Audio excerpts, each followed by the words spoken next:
Oh,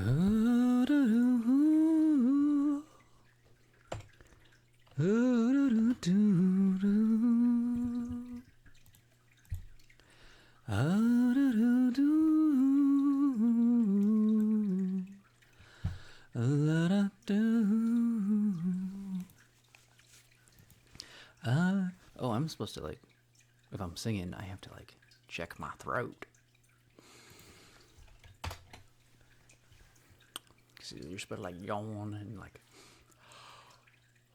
and hold your voice and, like, I'm very sleepy, but I had coffee, and now I'm awake, and I might get some whiskey. I don't know. I have questions. Because today, Tuesday is supposed to be cheat days. Yeah, but I don't know. I'm like exhausted, but I also like. You missed yesterday's stream. Yeah, it'd be like that.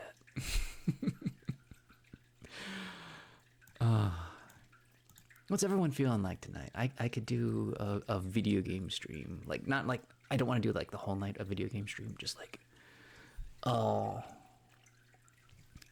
Do you guys want like Power Washer, Supermarket Simulator, or do you want me to do like hardcore 7 Days to Die, or just go into like play music and have a good time tonight? What are you guys feeling? I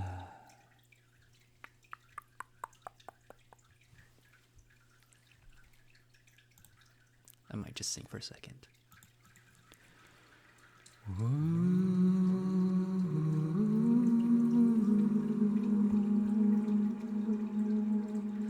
The Kate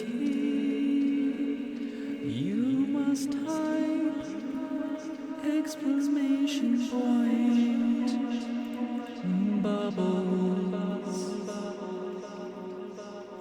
Type bubbles.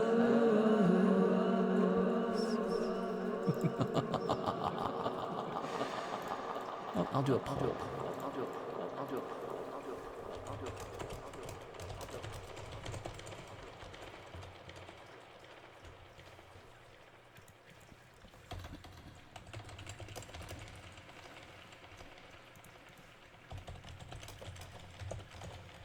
Power bar. 7 Days to Die.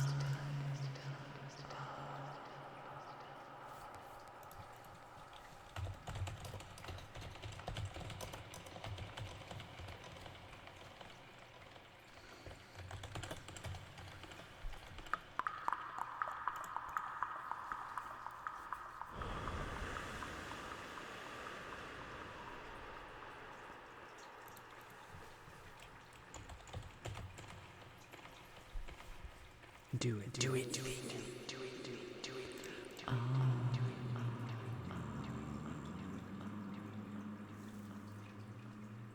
I do have Detroit Become Human, and I haven't played that yet.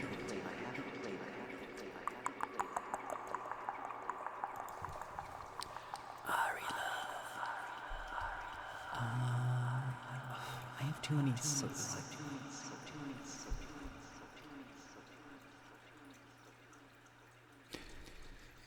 You're about to wax your eyebrows. So now you're waiting for the wax to happen. Okay, yeah, we're here.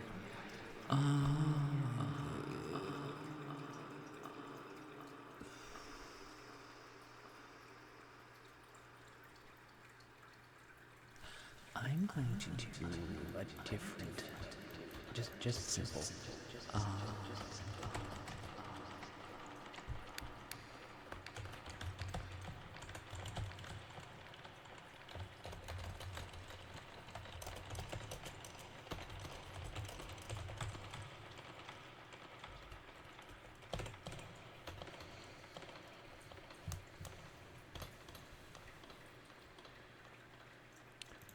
Simple poll.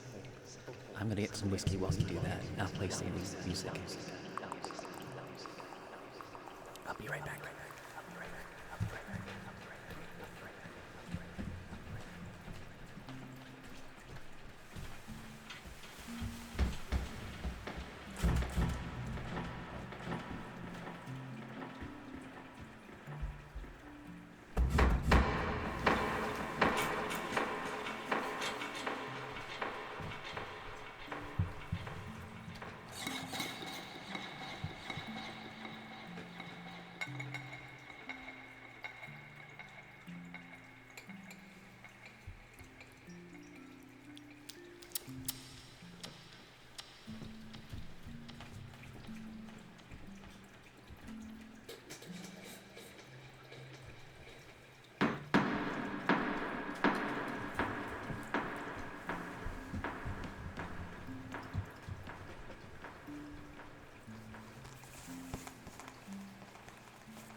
I'm planning on ending with like, nice soft stuff. So I just wanted Tuesday is like the slow day that I've seen historically. So that's kind of like the day I can kind of goof off and do things. So that's why it's a vote right now. So vote for what you want. What you everyone wants ASMR. Not even a it's not even close. You're just here. I just want the ASMR. Okay.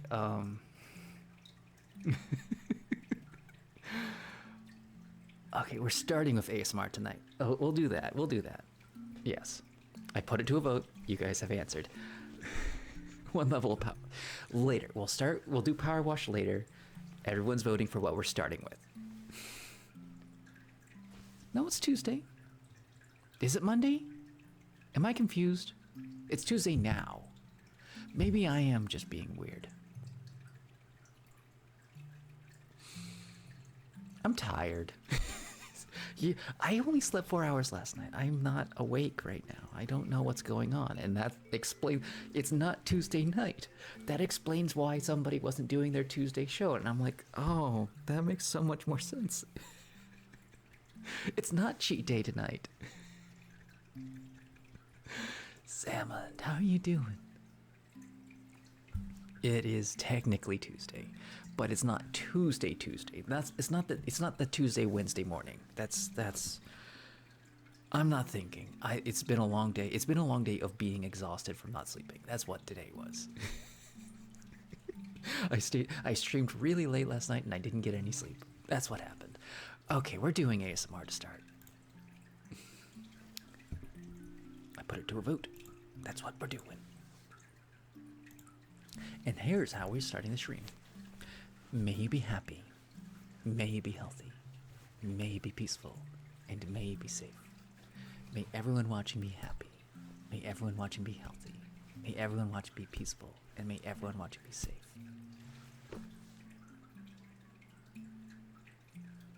That is kind of rigged. I should have turned that off. It's on me. Oh my goodness.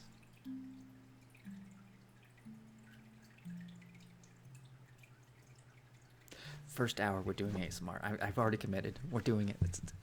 May you be happy. May you be healthy. May you be peaceful. And may you be safe. May everyone watching be happy. May everyone watching be healthy. May everyone watching be peaceful. And may everyone watching be safe. May all things be happy. May all things be healthy. May all things be peaceful. And may all things be safe.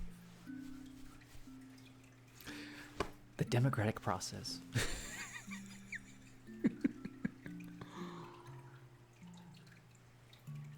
I think it's going to be the same. It's like, I think the vote will be about the same. I mean, what was the previous vote? Hold on, let me actually look at this.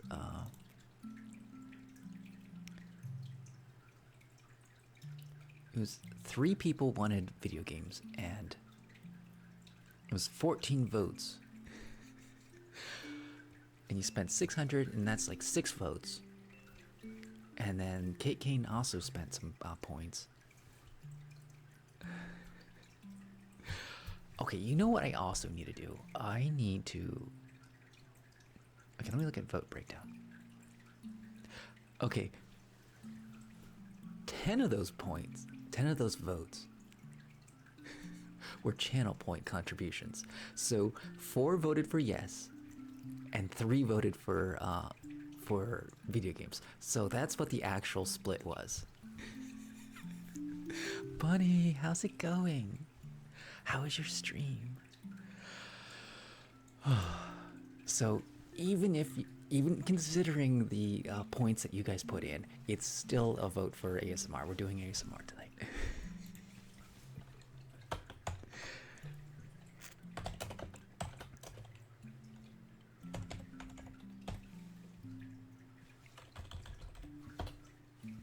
Bunny vibes. Oh. How was your stream? How are you guys doing?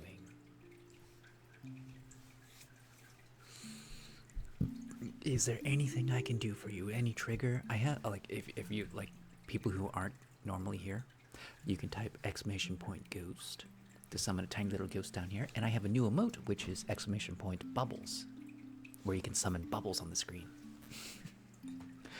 Yeah, just like that. And I am drinking a little bit of watermelon whiskey. It's very delicious. And I have a menu of sounds that if you want to listen to anything, you can just ask, and I will do that because I like being told what to do. Otherwise, I just make it up as I go. Technically, it's watermelon moonshine, but like legal moonshine. It's a Midnight Moon brand.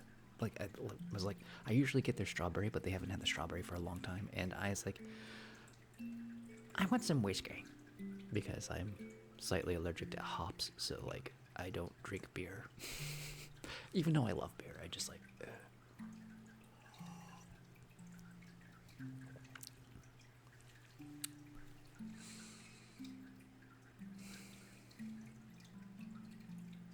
I don't know how to explain it. It's kind of like a watermelon Jolly Rancher, but like like it's watermelon juice that's put into the whiskey after it's been fermented. Yeah, it's legal moonshine. I know it's not technically moonshine, but it's like Midnight Moon moonshine.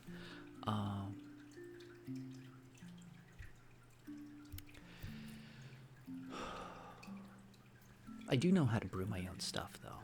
So like I have brewed beer and hard cider. I haven't done that for a long time. You're lucky it's a PG stream lab because you're like being told what to.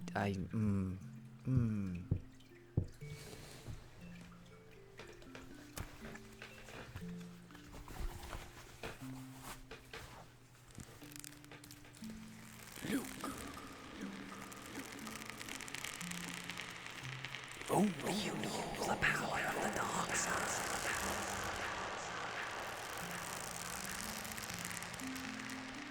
Obi-Wan never told you what happened to your father. He told me enough. He told me that you killed him. No, Luke. I am your daddy. No. It's impossible. Search your feelings. You know it to be true.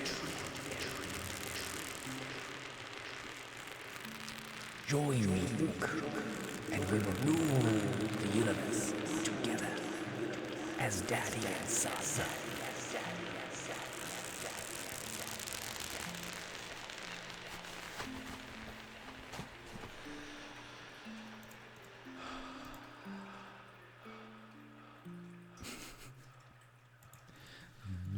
Mr. Pickle.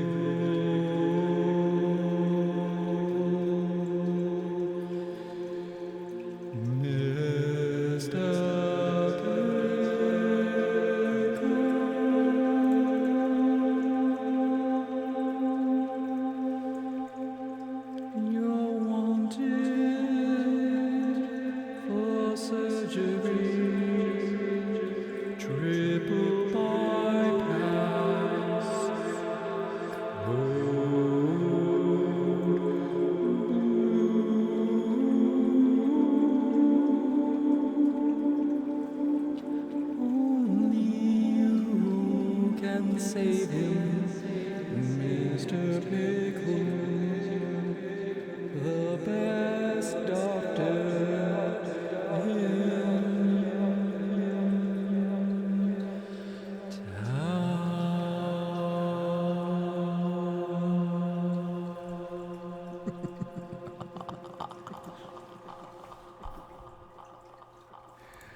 How you doing tonight, Mr. Pickle? And Zammy's chat. Thank you so much for the sub. The subby sub.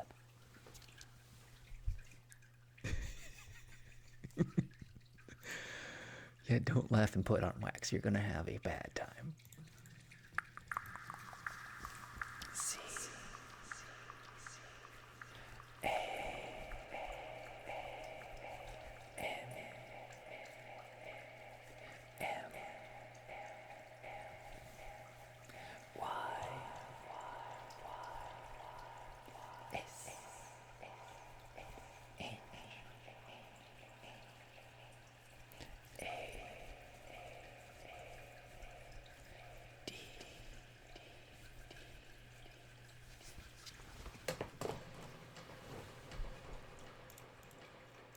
I've not had a haircut in a long time, like a proper haircut. I've always cut my own hair. Like I get clippers like it's like I need to clean up the back of my hair. It's starting to get long again. I hate the little wispies on the back of your hair. It's always a pain to like clean those up in between haircuts. Like you have to do like a mini haircut to just like clean it up so it's like tapered. And for some reason, I have not bought a hand mirror, like, you know, like one of those big square ones. Ever. I really need one so I can see the back of my hair as I'm looking in the mirror. Yet I cut it very well.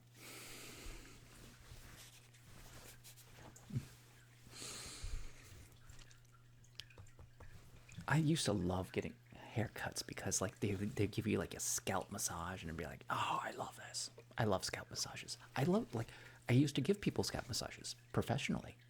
People would pay me to give them scalp massages.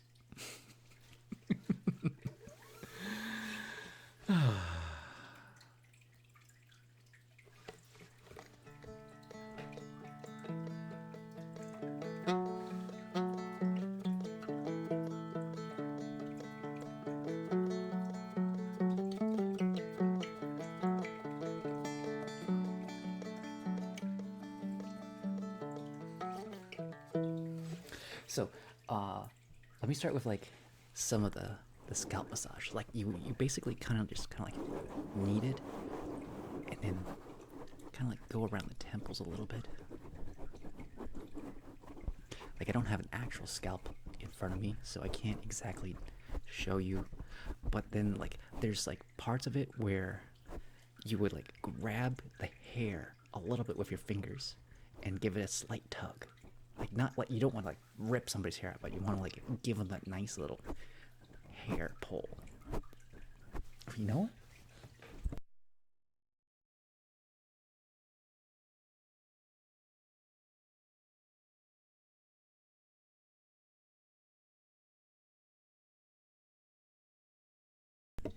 We're doing this.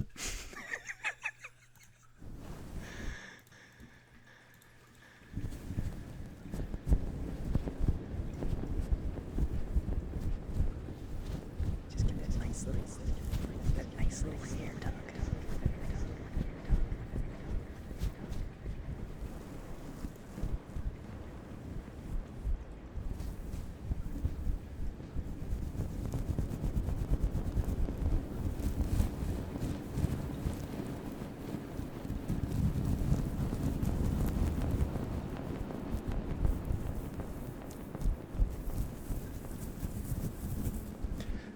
I don't remember if I used to do this, but you could like take their ears and like kind of like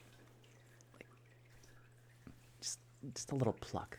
Like you don't want to you slightly grip it, but like it's great on fingers if you like put your two fingers like that, very loose, and just it's great when somebody else does it to you.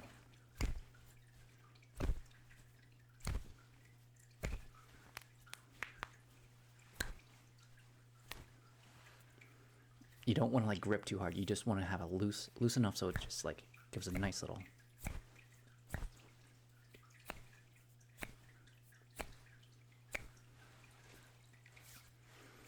I wish I had like another hand because there's like some fun things you can do with somebody's hand because you're like, let's see, because you kind of like do that, and the other side you kind of. I don't have two hands, so you kind of like have to pull back that like that, and the other side is. and you just kind of like you just work the palm. So two parts of the hand that get really tight is like right here and the I want to say phallicus, which sounds dirty, but it's like it's the thumb. I believe that's the muscle. It's like right in here is a really grumpy muscle that goes to the thumb. The other one that gets really, really grumpy when you do like a lot of lifting, and you'll feel it like shoot into your pinkies, is working right in the palm about here. Like you'll know it because it'll be like, you can kind of hear it. Can you hear that clicking? That's, how do I describe it? It's kind of like your muscle is like this bundle of pencils. When it gets really tight, it presses and kind of like wants to roll out of the way.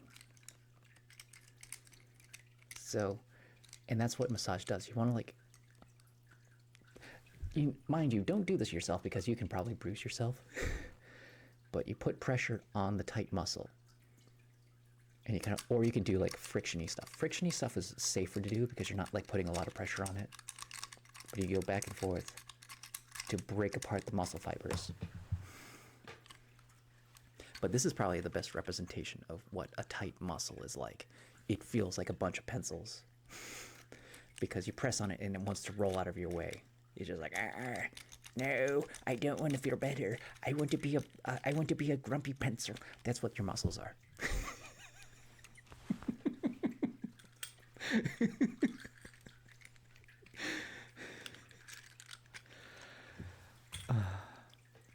A healthy muscle is soft and pliable like a wet sponge. Like that would be a healthy muscle. You like press it, it's like, hey, I am super relaxed and happy. You can press into me if you want to. Unhealthy muscle, just a bunch of pencils.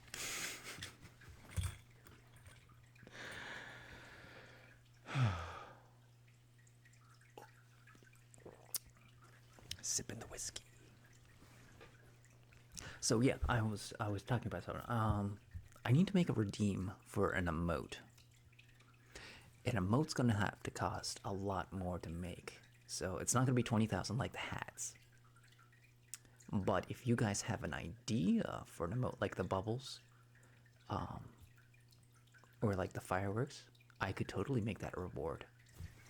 A channel point reward. I think that would be a lot of fun. Anyways, I don't know what I'm doing right now.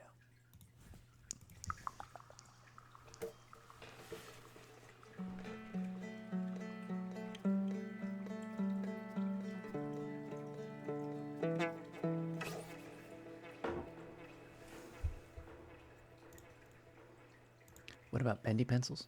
Bendy pencils is probably a better, like legitimately a better representation of a muscle that's tight. You know what a tight muscle actually is, right? It's a muscle that is clenched, as in it's like it's holding its fist. Like imagine you're just holding your fist for a long time, and you don't let go, and it starts to burn because it's not letting go. It's constantly in flexion, so it's constantly working. It's holding itself, and it starts to burn because when a muscle is tight, it's not releasing the metabolic waste that it produces as it's performing its function. And the metabolic waste stimulates your pain receptors, which is a great thing for a body to know. It's like your body has too much waste in it. Like your muscle has too much waste in it, so it's going to hurt. It's like we need to like break that apart to let the waste out. And that's what massage is mostly doing. Is like it's helping you release the metabolic waste inside your muscles. Something like shooting lightning out could be an emote redeem.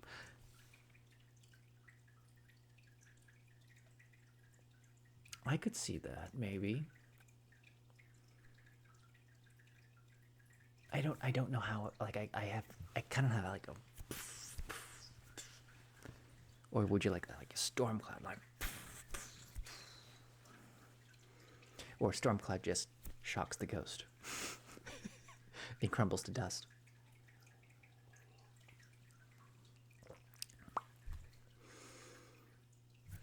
Anyway,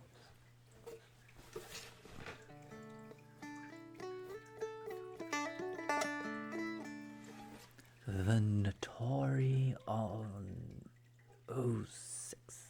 How's it going, the Notori?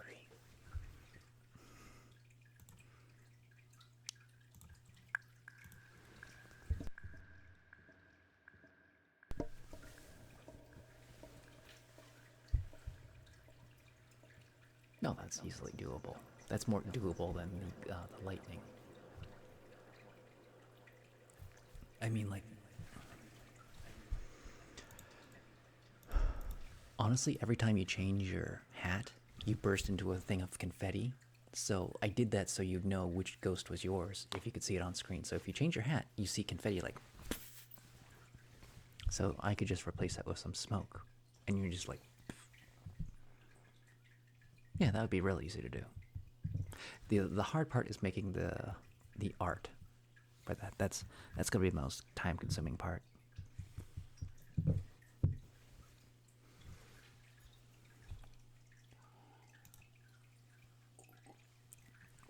You know what? I think of programming after I've been programming for a long time. If you ever have gotten into like do-it-yourself things like, building a deck, building your own chair, sewing your own clothes, stuff like that, programming's like that for whatever app you want. It's like, I want my phone to do this, or I want a program on my computer to do this. I wish this existed. I wish this video game existed. That's what programming is. It's a DIY. And it's just like, it's really nice to know these things. And we're like, I could actually build that. Because I was like looking at my watch, and like it has programs and stuff on it. It's like, I could program a video game on my watch. And I'm like, I don't know what video game, but I could. I think that'll be fun. My exercise watch, put a video game on it.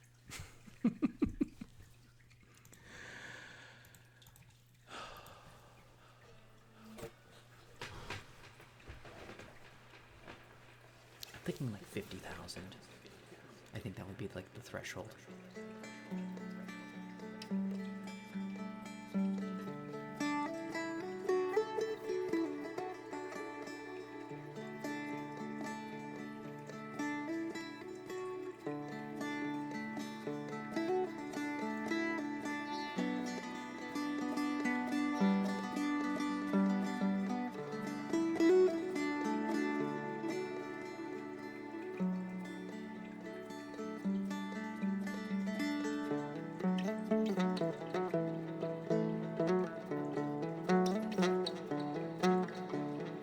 Okay, no, the evil laugh.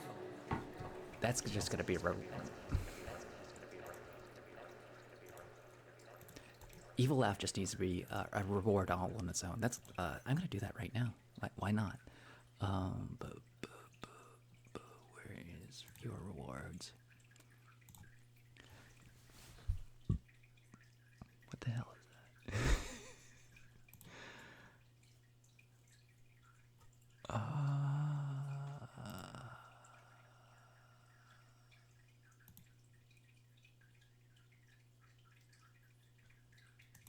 Emotes? No, it's not emotes. Where is this?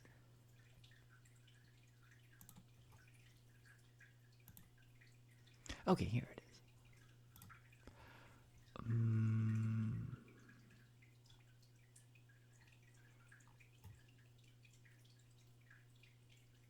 How do I make a new one? I'm gonna put on music while I'm thinking this over.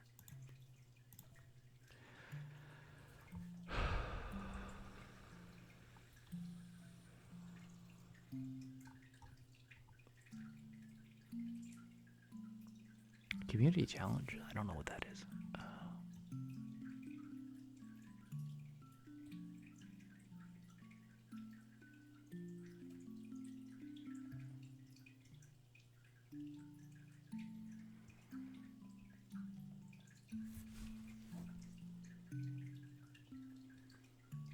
What's an on-screen celebration?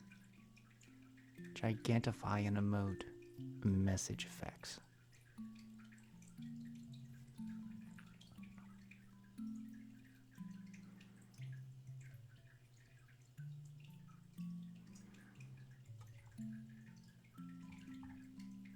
Okay, there's the button. Okay,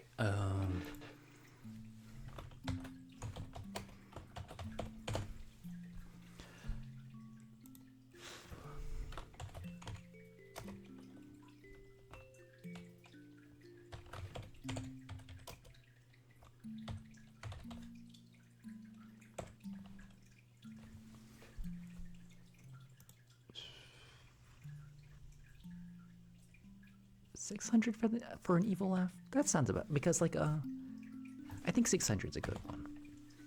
It doesn't like yeah. I'll basically just laugh just because you guys tell me.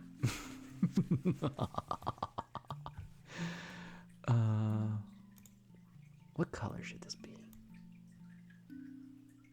It should be red, like blood. Kind of a like true red, a cerulean red.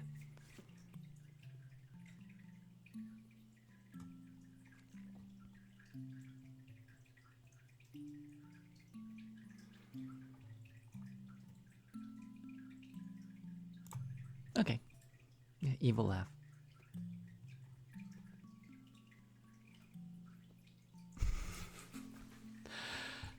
It's a reward now. Okay.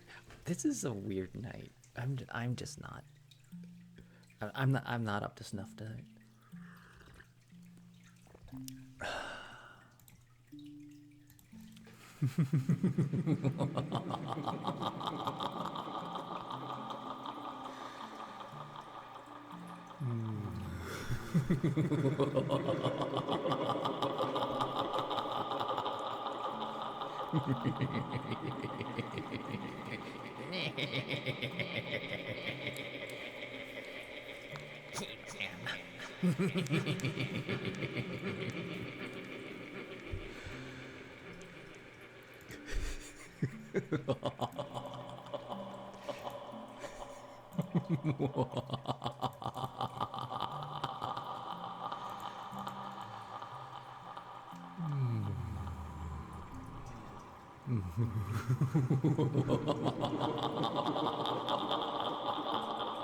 You thought you could defeat me.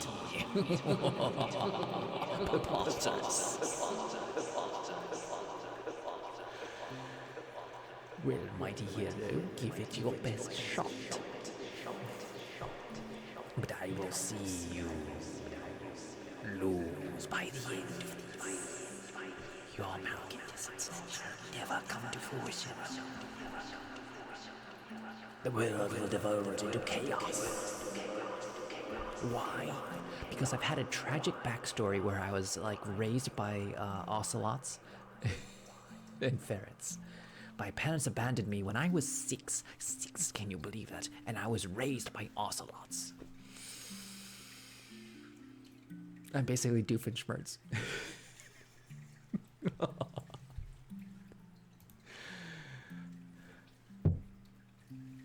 Doofenshmirtz has every reason to be evil. I love Doofenshmirtz. He's the best evil person. But he's like a proper evil person because he thinks of the consequences of his actions. He's like, I don't use weapons because what would you rule if everything's destroyed? That's a truly evil person. He understands the consequences of doing just random acts of violence. That is what true evil is. Stupid evil is just a barbarian who like rules by tyrant behavior. A truly evil person is clever, and they think of the consequences.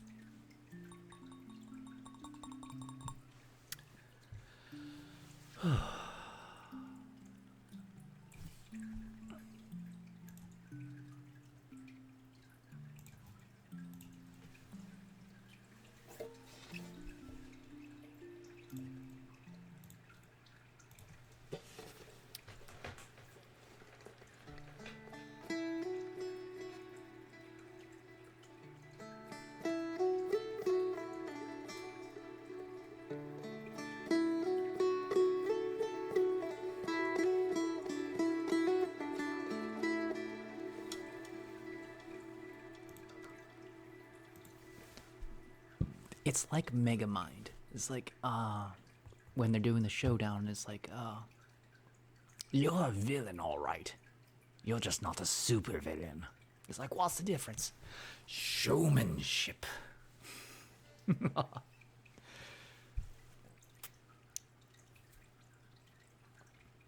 I've been watching a lot of Red Remington clips from Blacklist, and he is proper evil.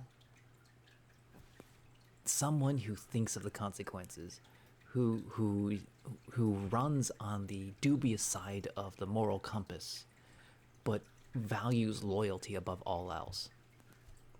Like that, I can understand that. That is evil, but a proper evil, like a smart evil, somebody who like actually understands and weighs and doesn't do things just rashly and impulsively.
Let me like put it in a different way.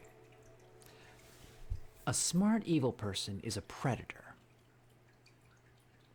but they're a predator in an ecosystem.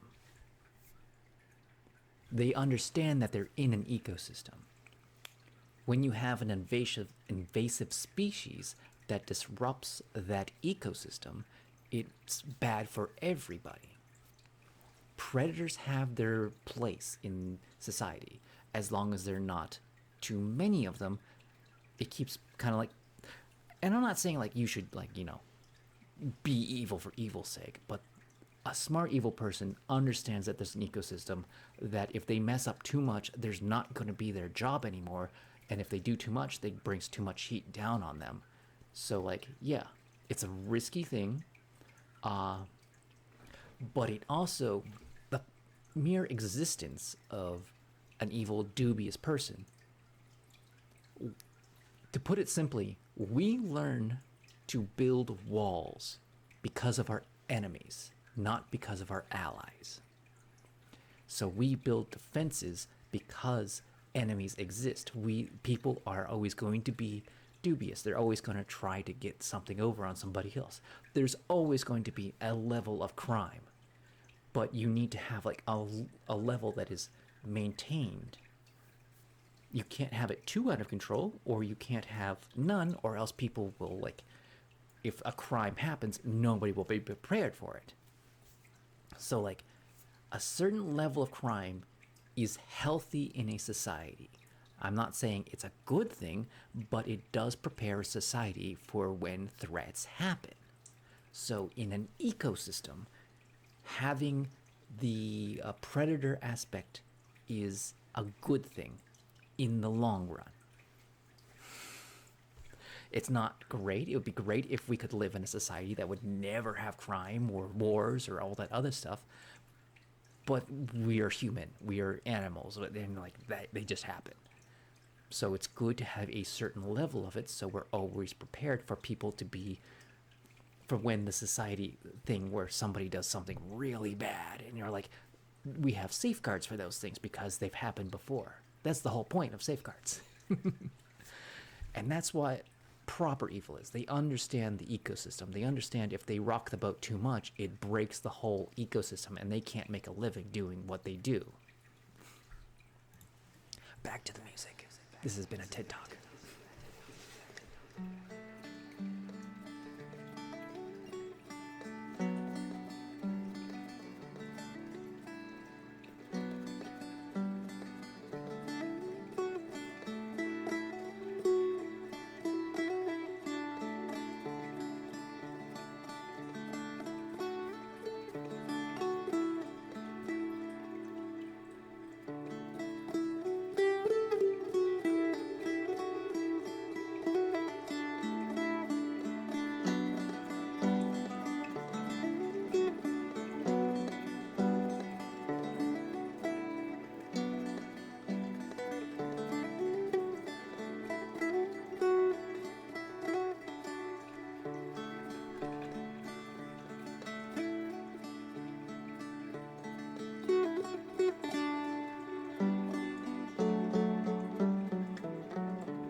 It's like in this movie where a criminal from the past escapes, and the people from the future weren't ready to deal with.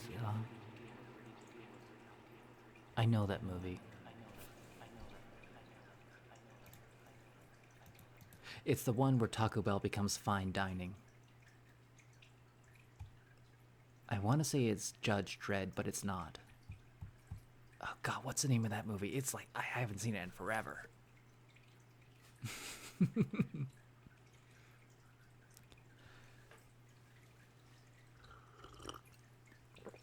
Yeah, a world without crime becomes a docile society. Like Demolition Man, that's right. Was that Bruce Willis? Or am I thinking of Fifth Element?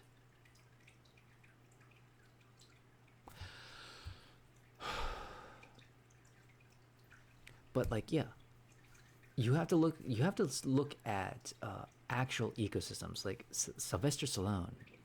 Ah, that's right.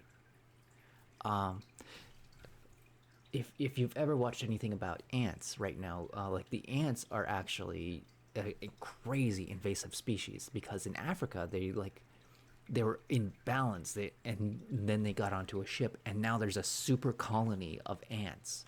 There's not like a bunch of little colonies. They're a super colony. They're all part of the same colony, and it's global, a global super colony. And that's kind of terrifying in its own right. They just dominate because they are just such a good survivor in those environments, and they just really wreak havoc with a lot of things. In the Americas, like earthworms got brought over, and all the forests had these deep layers of foliage of fallen leaves, and no worms to eat them, which gave the trees a chance to survive because they kept predators from eating them. But the worms arrived with like colonizations and ate all of that down. The worms thrived, ate all that down, and now like we're losing forests in the Americas because of it. Like, yeah, everything's going to be replaced by grasslands eventually. It's not great, but it's like, yeah, I mean, like earthworms do what earthworms do. But that's like ecosystems. Ecosystems are the key word.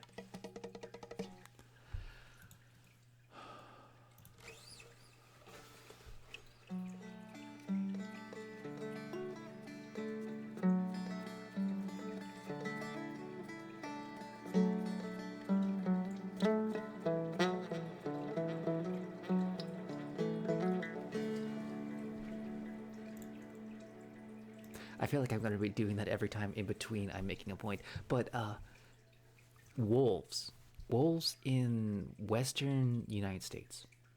Everyone hated the wolves, so they hunted them till they were like really driven out of the region. I don't know if they're endangered. I don't think wolves are endangered, but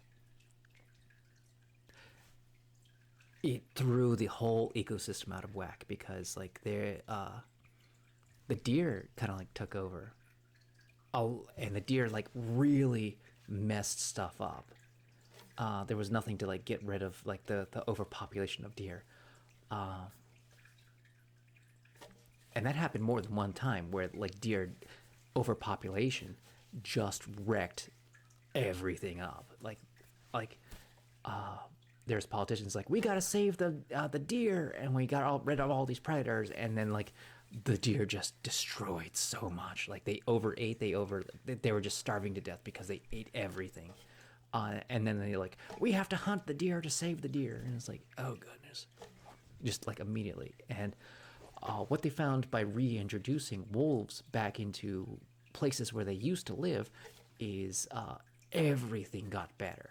Like foliage grew better because there weren't deer to like just decimate it, which brought back a lot of other animals that could like live off the other foliages, or they got protection. It's just so much of that is like there's so much balance in understanding that there is an ecosystem. You're like, yeah, be evil, but you have to like understand that you are part of an ecosystem of evil. You can't be too evil that it wrecks shit. You have to like, you know, understand the consequences of your action and know like you can be a little bit evil, you can steal a little bit, but like if you steal too much, somebody's gonna do something about it. Kind of, it's like that game. Oh, what is it called?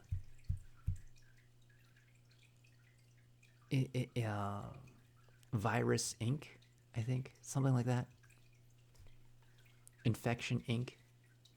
And it's like you're trying to like infect the world and then kill everybody. And the best way to get it to infect the world is to be as infectious as possible, but like also the least amount Plague Inc. Yeah, that's it. And the least amount of the best way I've beaten all the levels is you have to be very infectious and maybe have a cough. And like and as soon as you infect the whole world, that's when you like put all your points into killing everybody because you have to be like under the radar. Okay, we're back to the music.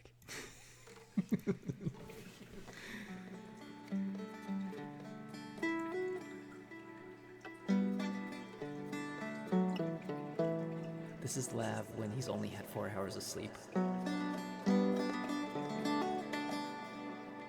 And he's drinking whiskey.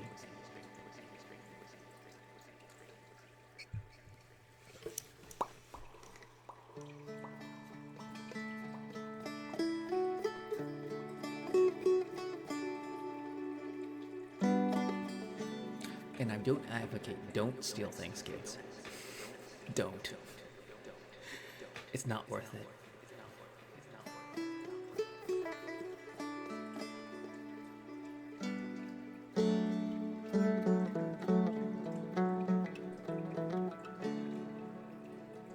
Like it's yeah, low-level crime doesn't pay.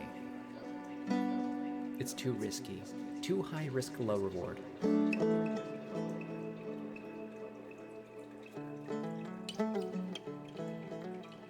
You're better off being a corporation.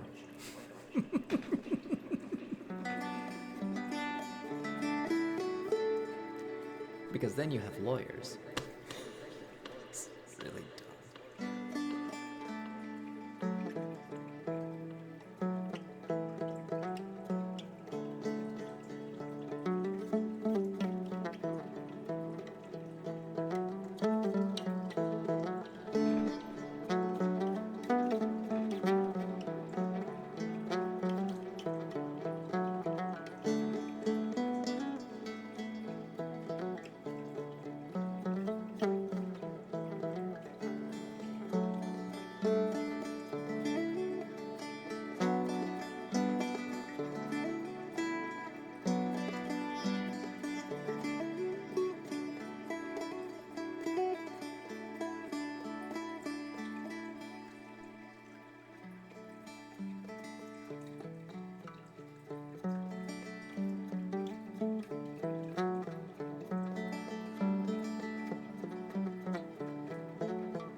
Oh yeah. If we're talking about like Yogor, Ygor, if we're talking about controlled population, yeah, it is very tyrannical, and we're finding out with what China did a couple decades ago, where it's like a one child law. They're finding out that there's not enough kids to take care of their elderly generation, so they're kind of on a population decline in not a good way. So it's kind of a big problem what they did back then, and they're reaping the rewards of that now. It's this whole other thing. I'm not gonna get into that because I don't remember too much, but it's really bad.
just to buy a break. How's it going, Majestic? Michael. Michael Ear.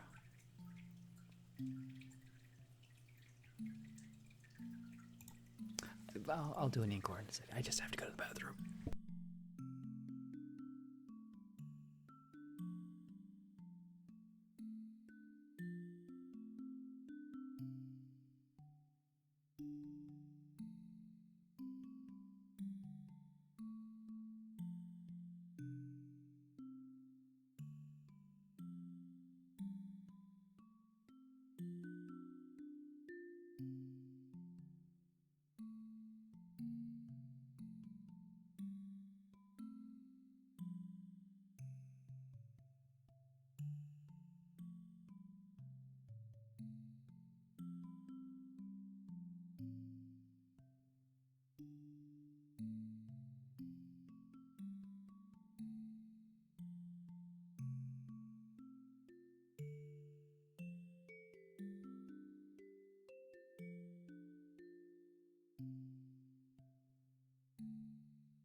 This tea here and I haven't drank it.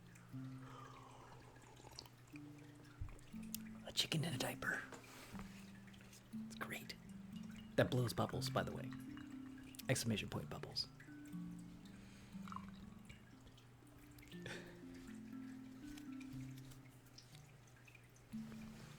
How's everyone doing tonight?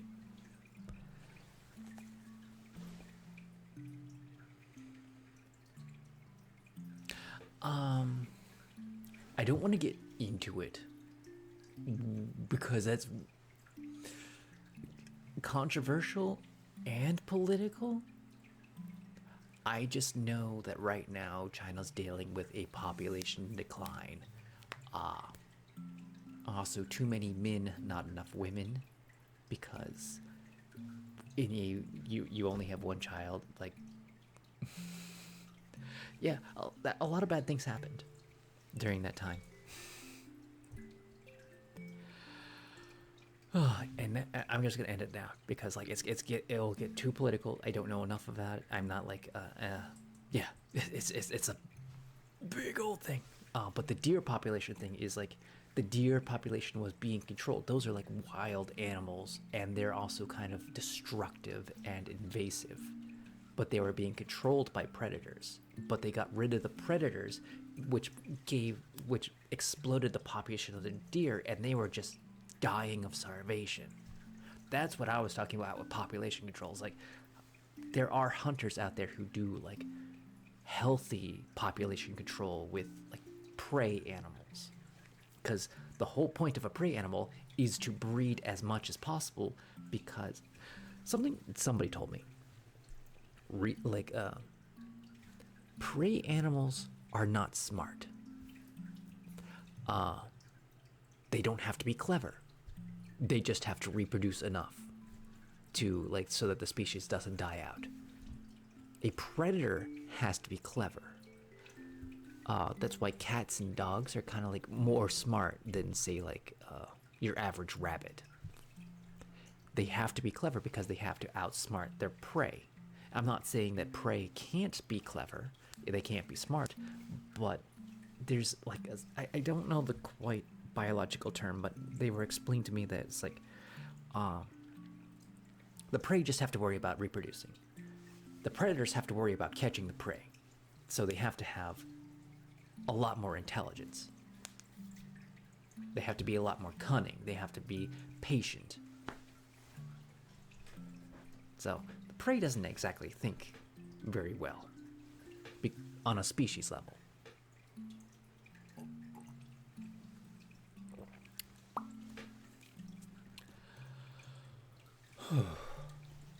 Oh, there's a lot of fun little nuggets of knowledge that I have.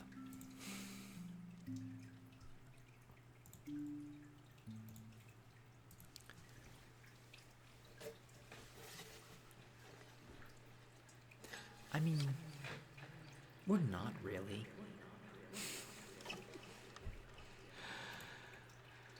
Humans are not the ultimate predators. We're not. Some of us can be. I would dictate humanity is more like a cell in a body than they are a predator and prey ecosystem. Because I would say a human when it's born is a stem cell. It has infinite potential to be anything given its environment that it's born in. A person who is born in an environment can either be very wealthy or very poor, have all the resources that they have to succeed or have to struggle to survive. So given it's a human's environment, they have to adapt to what their surroundings are, to their culture, to their resources available, to all these other things, if they are born into a rich family, if they're not. And they're not strictly predators, they're not strictly prey, they're not evil, they're not good, but the environment around them can sway them drastically to be one or the other just to survive. I wouldn't say we're ultimate adapters because a lot of us don't adapt very well to situations. We have the potential to adapt.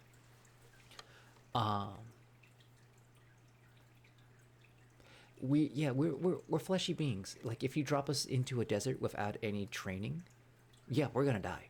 So we're not ultimate adapters. We have the potential to be ultimate adapters, but we have to learn to be the ultimate adapter. So like there's a lot, but also there's not a lot. We're very simple yet very complex.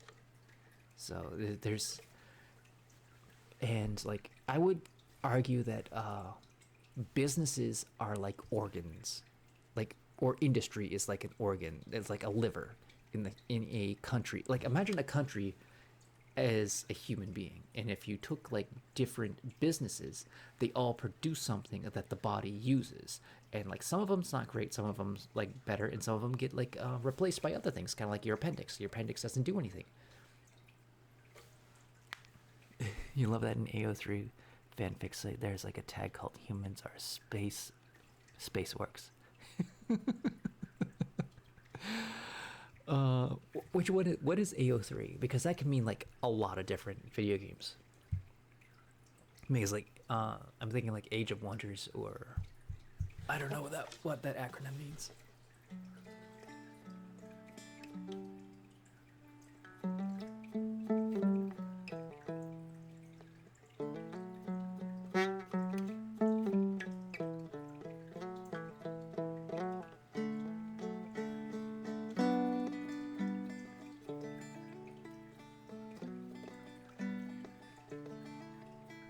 While I'm doing the TED Talk.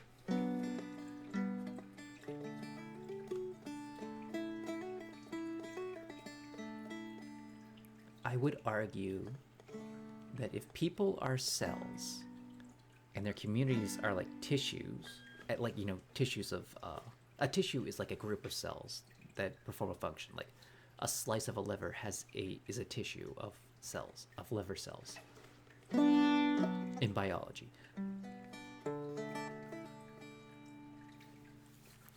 I would argue that money is water.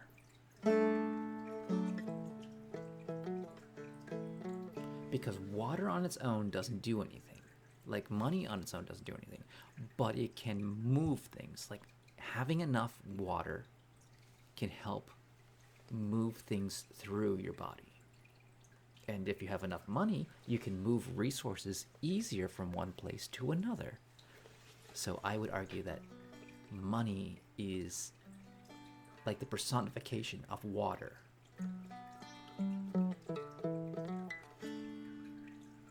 Because if you have too little water, you just die. You get dehydrated. You can't move things through your body. And if you have too much water, that's also a problem. That's like, I would say, overinflation. You can't do anything because like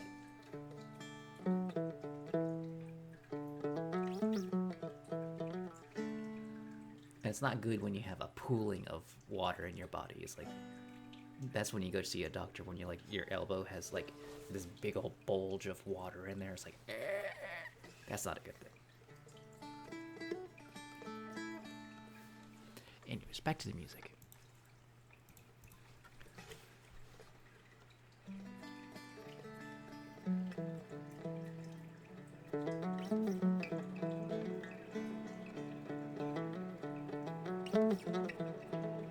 And I'm going to reiterate, I am exceedingly tired right now, but I'm also very awake because I had a cup of coffee while I'm drinking whiskey.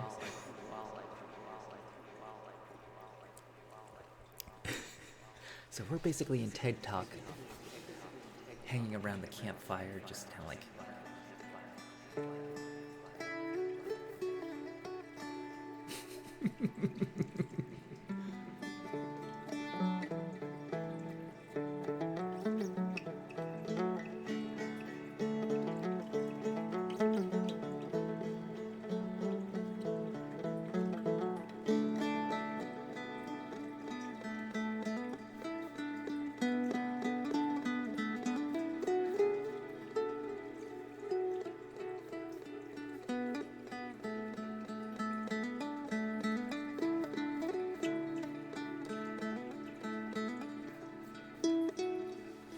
Oh, I would love some wine. I haven't had wine in a long time.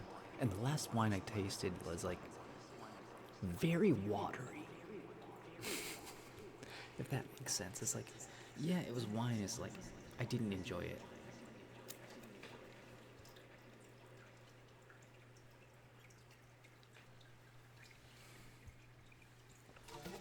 Ooh, collector. Is it foam pad? Or what are we doing? Fluffy mic brushing. That's the other one.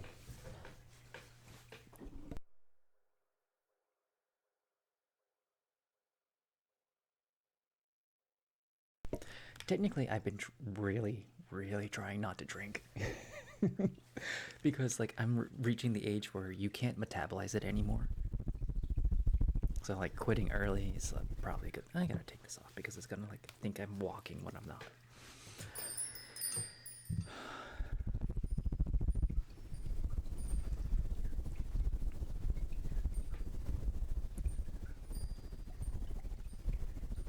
I'm also finding that I'm loving walking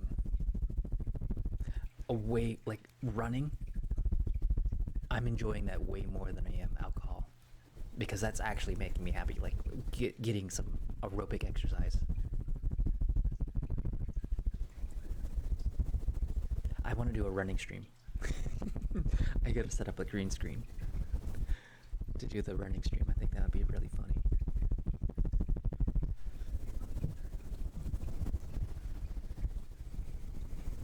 Oh, you know what? I have an idea for a stream. I got burpees. I want to go on itch.io and like find some indie games and like do that on stream. Like, but like we should like have like you guys look for games for me to do on stream. I think that'd be a lot of fun. Like a community, like suggest games for Laugh to play or try on itch.io. If anybody who doesn't know, it's itch.io is basically the new Newgrounds. If anybody remembers what Newgrounds is, Newgrounds still exists.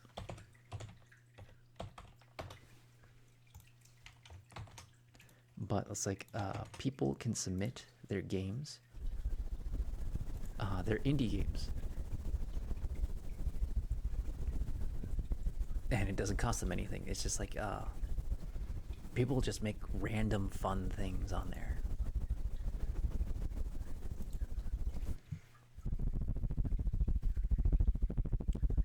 I need to make that into a thing on Discord. Put an itch.io suggestion.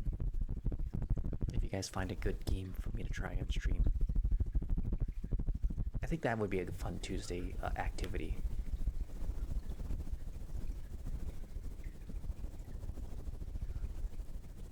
But also, you may not know this, a lot of Steam games are actually on itch.io.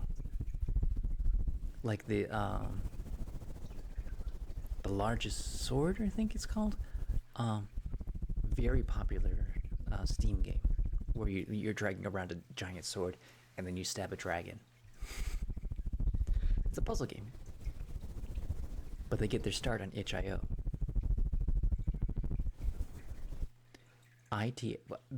Just Yogor, just look at the link I just sent. Itch as in like scratch.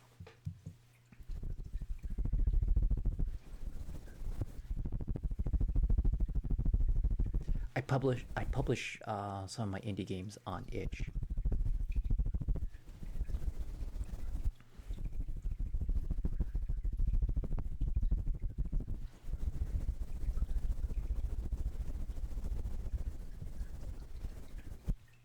Is it Frog Game? No. Yeah, Frog Attack. That's my game. A lot of people play that. They like it. It's a lot of fun.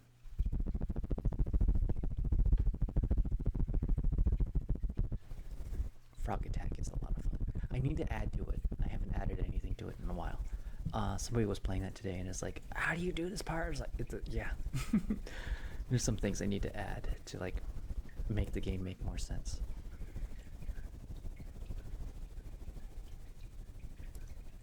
But I basically made it so it's like a foundation that I can build upon.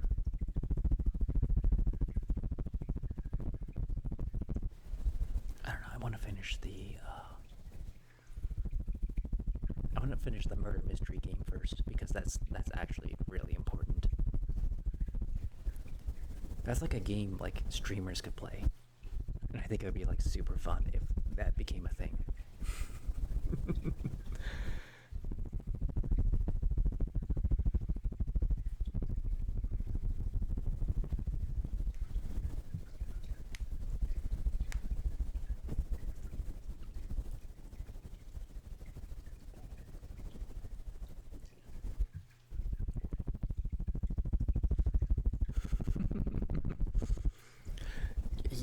Yeah.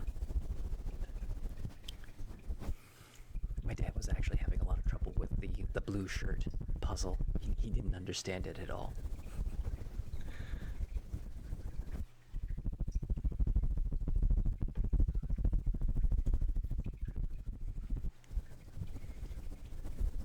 It's just binary.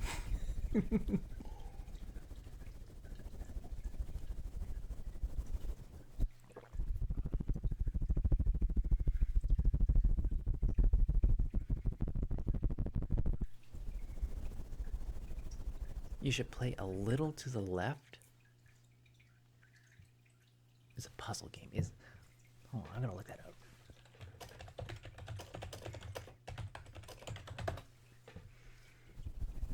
Is it on Steam? Yeah, it is on Steam. A Little to the Left. Okay, that's muted. And there's a cat walking across the screen.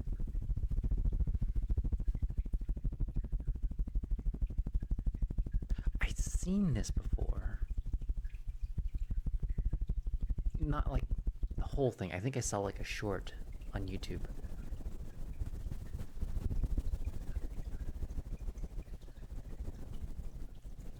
Oh, that's clever. That's super clever.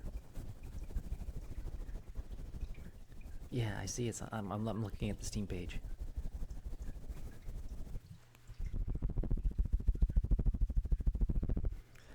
I don't know if I'm ever gonna play this. It's on.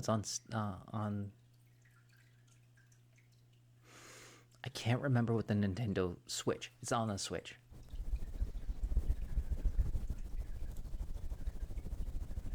I need to get my Switch controllers fixed.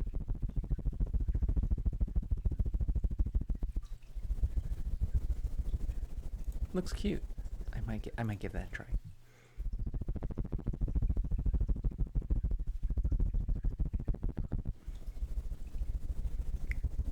How did your eyebrow waxing go?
Red and blue.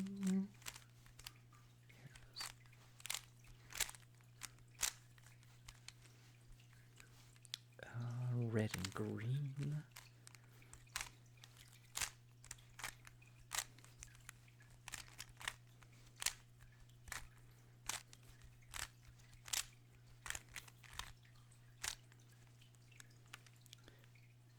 Green and orange.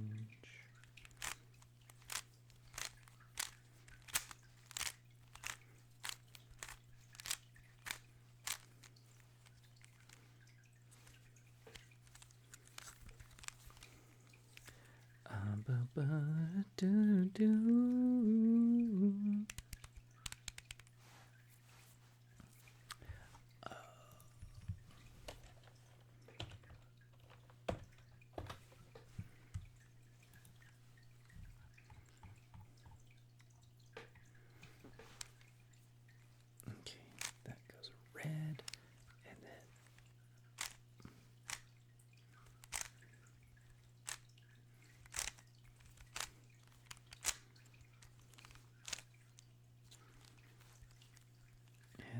we go.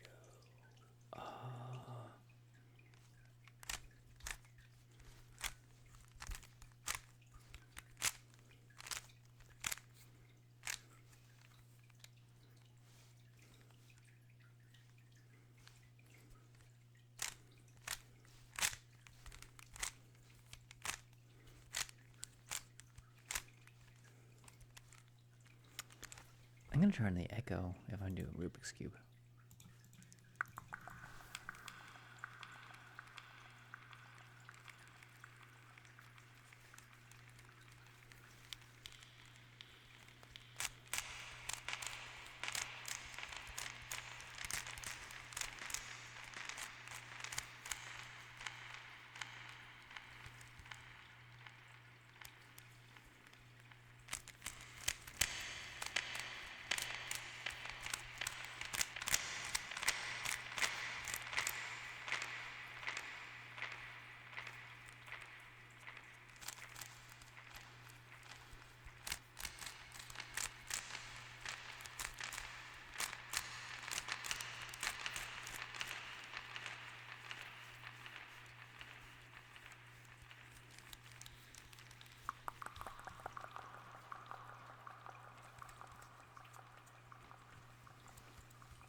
That's not right.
Ocean humming.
Anyways, ocean humming.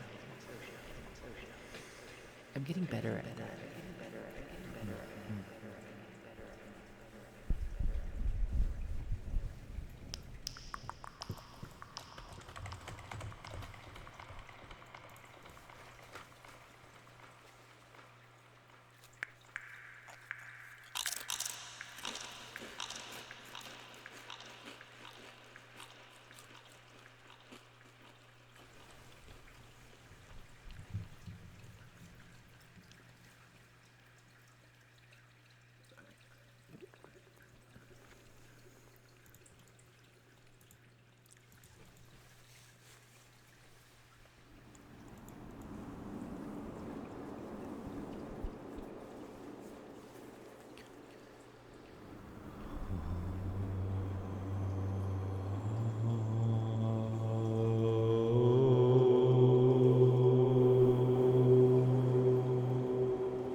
Oh,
that's right. I'm sorry.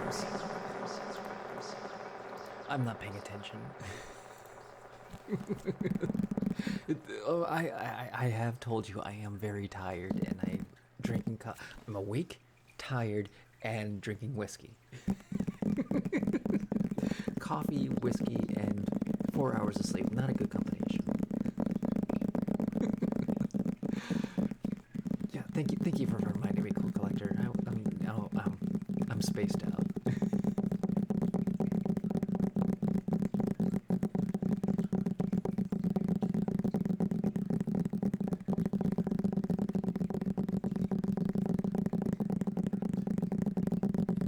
And I'm not. I need to. Okay. This needs to get repaired before I use this as tapping again. It's full on falling apart. I want to take care of this. Hey, what are you? Okay, you're tired. I'm not gonna like push on you. How can I go on? By spite alone, I shall press on. The mild conditions of the morning shall not stave me from doing a show for you all. I have put off my retribution and my morals for keeping up the show, for the show must go on despite my trepidations through life.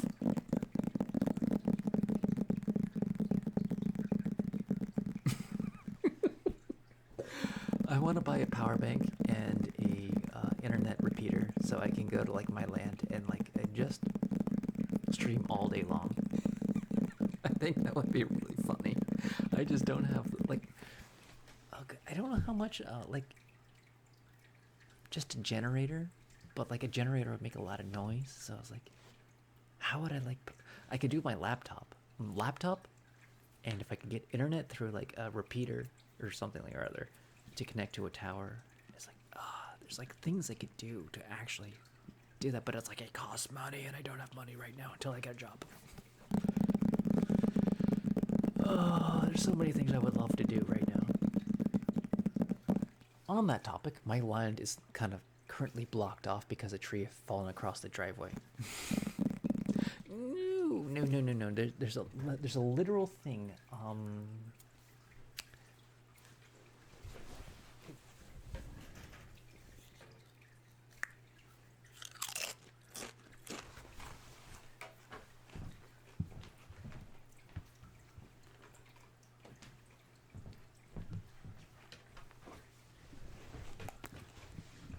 I don't remember what it's called, but I have it like saved on here.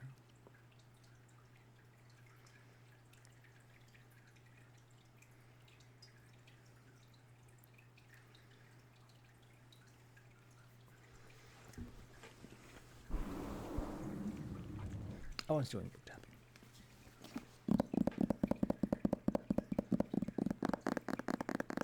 Okay, I shouldn't like post it there. I'll post it in my Discord. I'll put it under neat.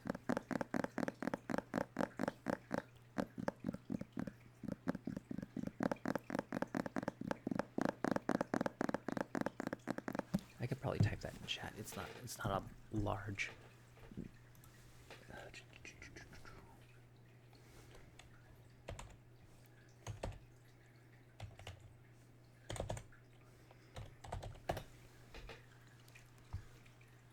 Okay. That's what my idea for internet would be.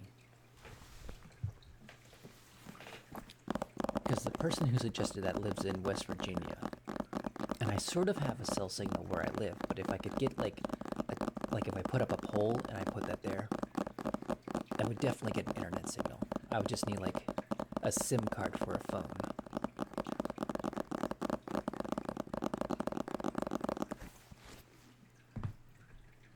Yeah, Hamilton. I'll do some Hamilton. He likes to call my hammock Hamilton. And this is a hammock. It's that hammock in the background. Just so Invisigig is like one thing, but apparently there's a cheaper alternative. And still, that's still too much money for me. It's like $400 as opposed to like the $600, but you have to like program the whole thing. And then you gotta like get a SIM card. It's a whole song and dance.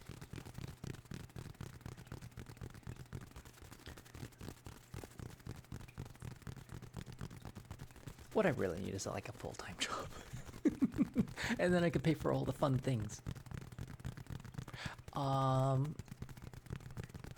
It's a guy who I heard about it from a guy who does like TikToks and YouTube shorts. He lives in West Virginia. He's got a big old beard and he's got like a farmstead and he's got a dog named Minion. If you know the name Minion, you probably know who I'm talking about. Lord Minion. It's kind of like a beagle.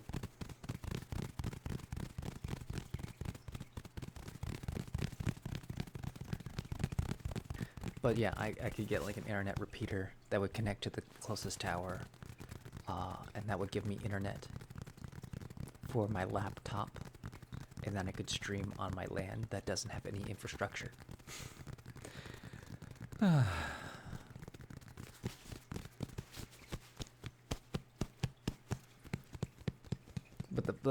I mean, like I could do that, but right now, like this doesn't pay me enough to make that worthwhile. Like if this actually paid me enough, I could actually do that. Right now, this is still just a hobby job. Hence why I don't stream like every single day. No, if this actually paid, I would be streaming absolutely every single freaking day. I mean, because it would be my job. And I absolutely love doing this show. It's so much fun doing this show. You guys are a lot of fun, and I get to like talk about random things all the time.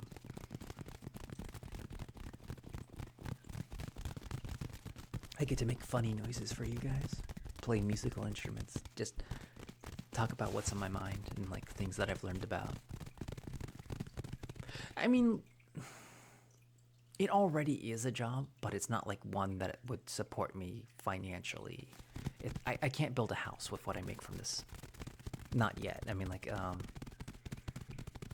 I'm still like under 100 views, and like, what I think I would need to do to grow this channel is I have to get really good at YouTube Shorts to like advertise the show, and not just any shorts. It has to be like I have to like go through my shows and like take clips and then use those for advertising. And that's a whole other skill set. And you have to edit those so they look very entertaining. Like that's kind of like how Pirate Software, Iron Mouse, all those people have like a great YouTube Shorts, and YouTube Shorts are great for advertising. Fillion, Chibi, and like you recognize them on YouTube Shorts, and then you see them on Twitch, and you're like, oh, I'm gonna go watch them. And that's how they really bring people over. Like YouTube Shorts is basically a commercial because there's 30 seconds, and you go through them and you go down the rabbit hole of YouTube Shorts or TikToks and stuff like that. And I made like a couple fun YouTube Shorts, but like not any that I think would promote the show.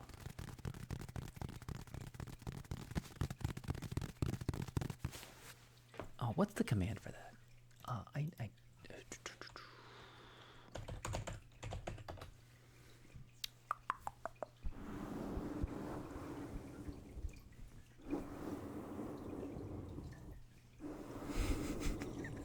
I forgot that's a command. I'm not going to tell you what it is because I don't want you to make me do it. Game Jam's a command.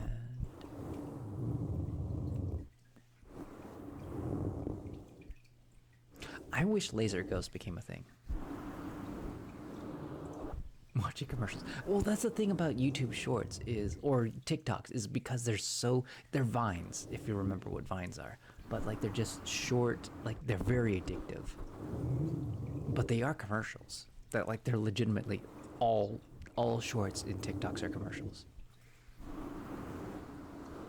There were a time when Super Bowl commercials were actual entertainment. Like they were like the Budweiser frogs or something like that. And then like there was a story. That's the original YouTube Shorts. Just like commercials that kind of like had a narrative that like led into each other.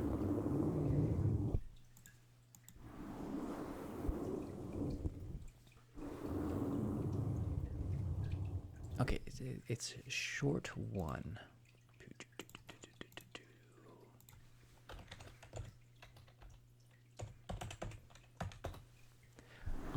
And that's something I need to make into its own channel. And I have an idea, but like I have to like it's just something I need to make. And I'll make a lot of them. But there's just been so many other projects, and life happens. I've just been behind on making more of those videos.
Something dumb I always see in so many YouTube Shorts is like they'll take a clip of a movie or something, but they won't post the name of the movie, and so it will require somebody putting it in the comment, and the comment will give them engagement, which boosts their shorts, so they get a lot more attention by people asking what is this movie or whatever like that.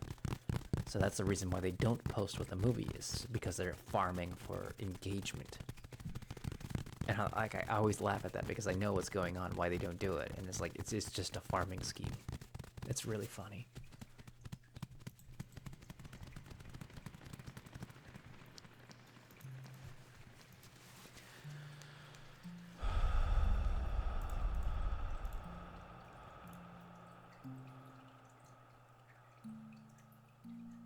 Okay, we're gonna go find a treasure.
I have a bag. I actually made this bag out of canvas. And it's a fun bag because it's also a backpack. Like, because if I take these straps and I do this.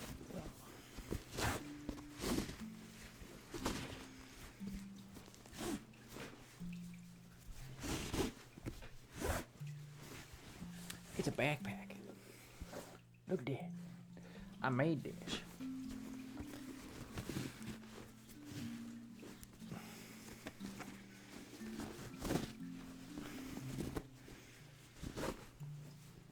I made it out of canvas.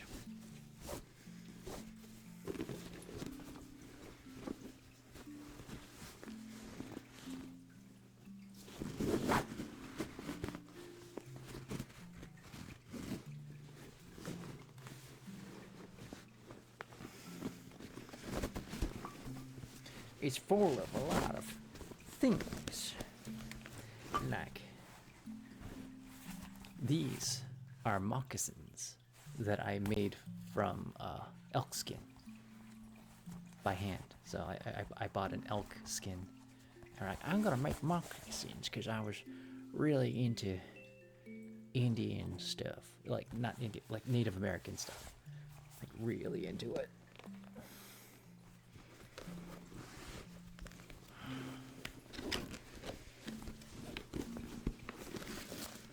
I have here some sweetgrass with some sage in a pot that I bought from the Metapony Indian tribe. It's actually a lovely pot.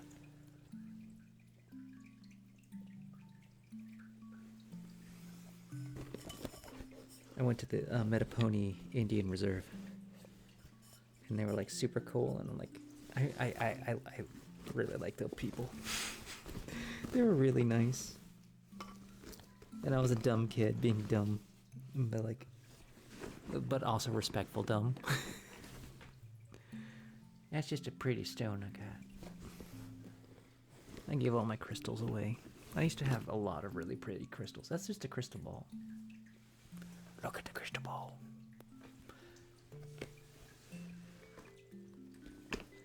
Do we have a hat for the festivity nut? No, we do not have a hat of the festivity. We just have the festivity nut.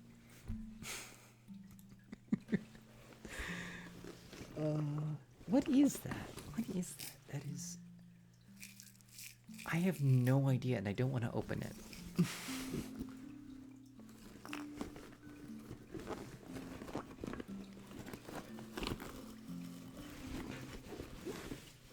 I got some incense.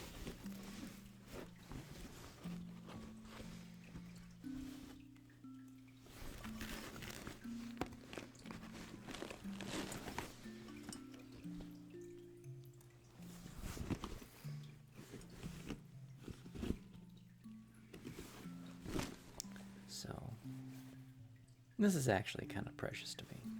A little bit. It's wrapped in elk skin. But,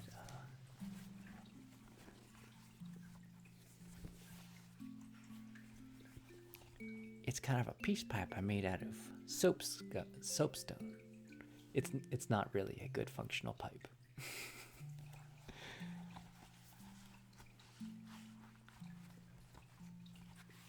But like I tried to carve it. I used a bandsaw.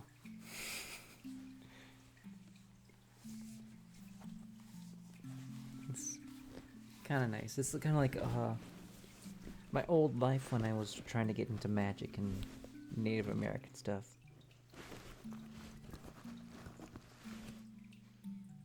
For some reason, there's an eraser.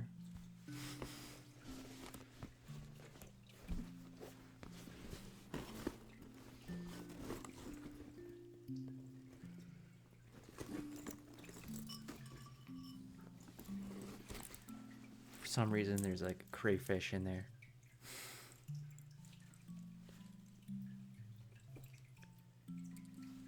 It's not soap, it's soapstone. Look at these crayfish. I have no idea where I got this from. Look, it's actually really creepy and I hate it. But it's in there. I don't know why. It was given to me by somebody. And I got one of these little tiny little angel things with the wire wings. Just something pretty I liked. Well, there's a book in here, and I don't know what's in the book.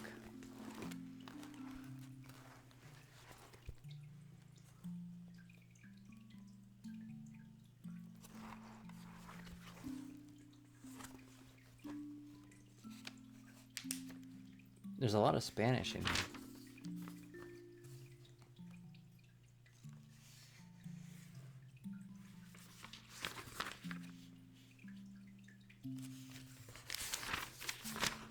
Apparently it's a book I was trying to learn Spanish in.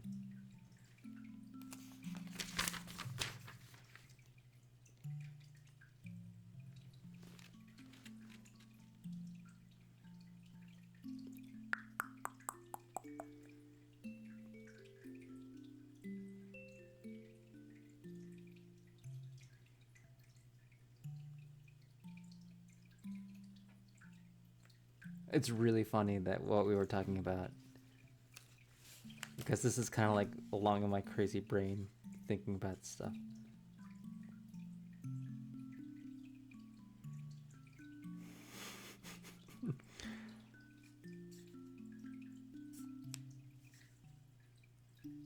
This might be something I had from college, because there's like early nation state system. Pope ran Europe from 14th to 17th century. What is this book? Why is this in here? Concert of Europe, Congress of Vienna, 1815 to 1914. 99 years of peace. Longest peace without a major war. Multipolar system, 5 powers. England, Russia, Persia, Germany, France, Austria, Hungary. What is this book?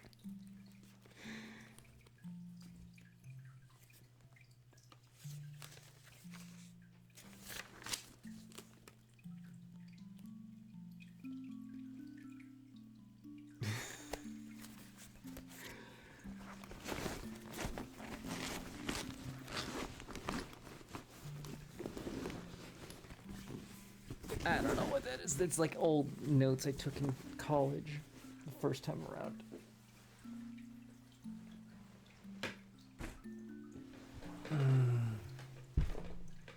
I know I could delve into that more, but I'm like I would just be reading like something. I don't know. I wrote it down. I must have been studying it.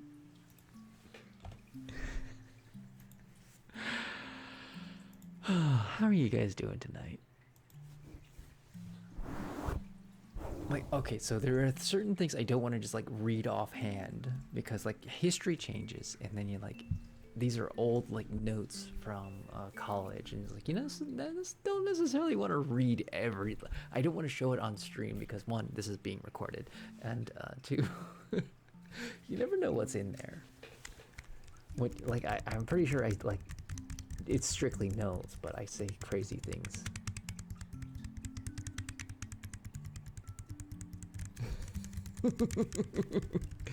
Okay, I feel like I've led an interesting life, but also a very dull life. My life is mostly lived inside my own head because I used to spend a lot of time thinking about things. So that's majority of my life being led because I never really had a lot of money. The most money I had, personally, was back when I first started as a massage therapist, and that was like the most money I've ever had in my life. And then I immediately went and hiked the Appalachian Trail. And then I've never had as much money saved up as I did then. And I spent it all hiking the trail.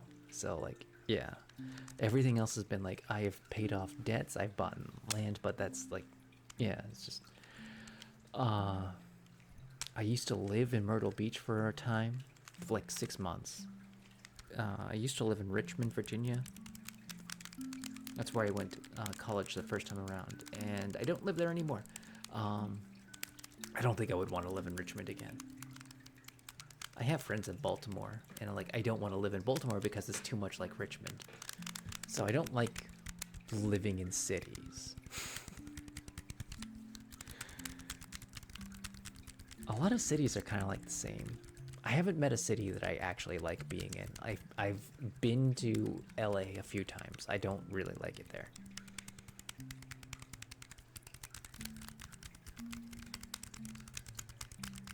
There's not a particular geolocation that I've ever really enjoyed being in.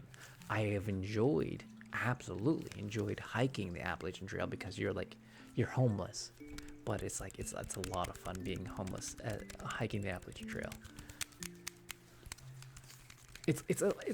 Hiking the Appalachian Trail is basically a college course.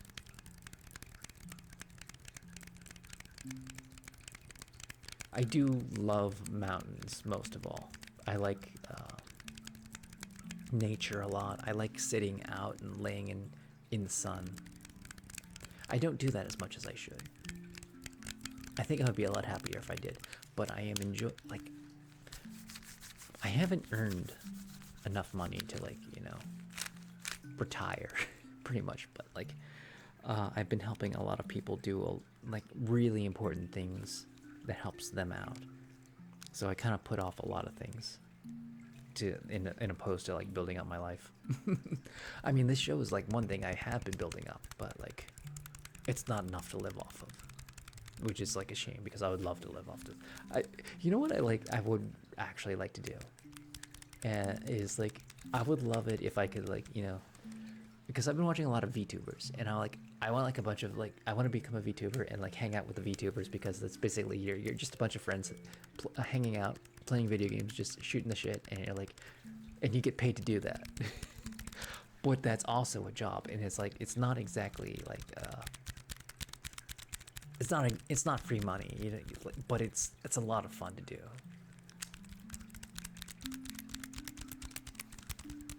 So I don't have any illusion that like being like if you're like the top of Twitch and like you have thousands of viewers, because one of the most fun parts about being a low level Twitch person is like you get to interact with your audience way more than the upper levels.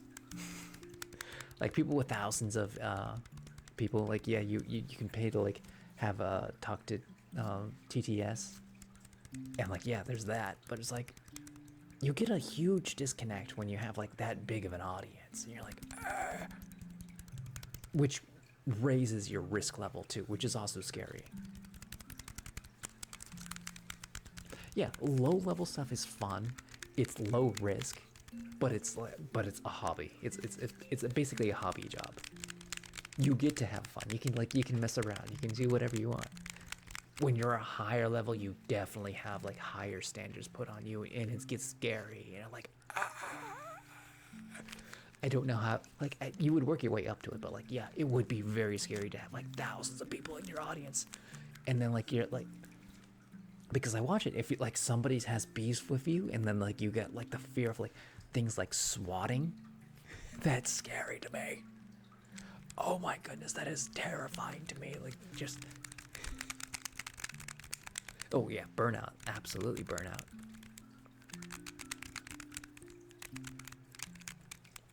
I think swatting is the thing that scares me the most about being like a very popular Twitch user. Because that's deadly. That you yeah, that is a not okay thing. Yeah, something terrifying. Absolutely. And I'm kind of in the weeds and the boonies of ASMR. Nobody's gonna really come here and find me. But like that is a terrifying thing. That is a terrifying thought I have once in a while.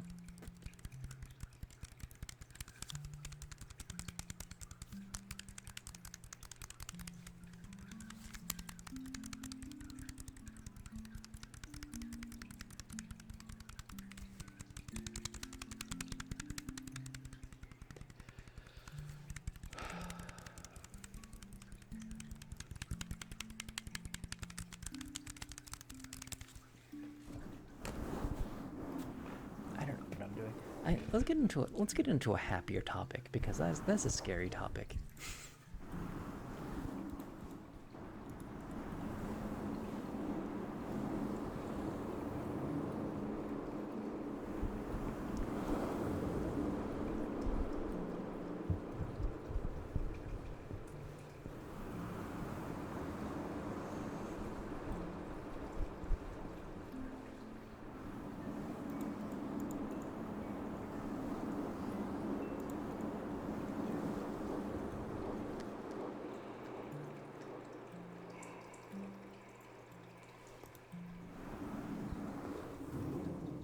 Your cat almost gave out your phone number walking down your phone during someone's stream. Oh god. Oh no. I do try to protect you guys. I really do, because like I know sometimes one streamer pointed out, like, I was watching them, is like, don't tell me your birthdays, because people watch these streams and it's not internet safety. Like, yeah, don't tell me your exact birthday. Like, you can I guess you can get away with telling me how old you are, but like, yeah, talk about ducks. But yeah, that's why I do try to look out for you guys to make sure you guys don't internet safety yourselves. Because these are recorded, they get watched later on, and you never know who's watching it later on and like who's getting what information from what. So like, I try to look out for you guys very hard. As much as I worry about myself, I worry about you guys. Like, yeah, you guys should never ever have to feel worried about, like, something stupid like that. I mean, like, as a streamer, yeah, I'm putting myself out there. It's a risk, but like, I really love doing ASMR for you guys. It's so much nice. I love helping you guys relax. I love just like having a fun time. I wish ASMR was like more accepted in the community and less like, oh, they're just a sexualized massage therapist kind of thing.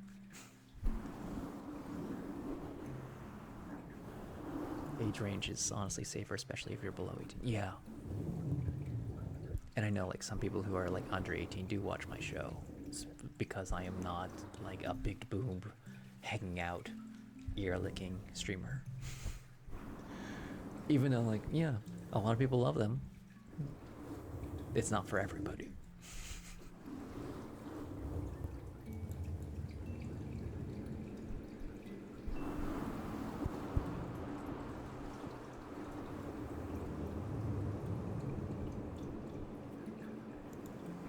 I like ear licking when they do it like it's an actual trigger. I don't like sloppy ear licking. That is not fun for me.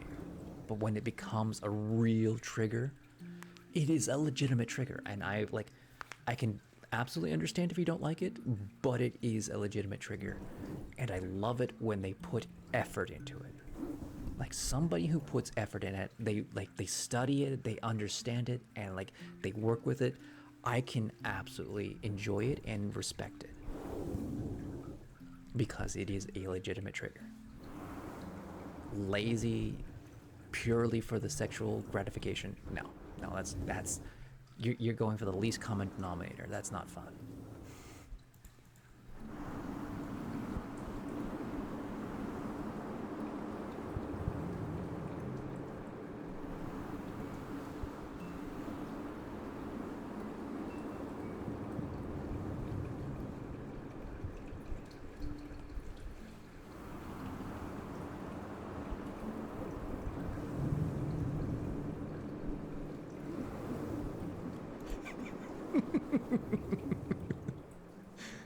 You might as well have your dog lick the microphone. Oh my goodness, did I just create a new ASMR channel? Only dogs. Oh god.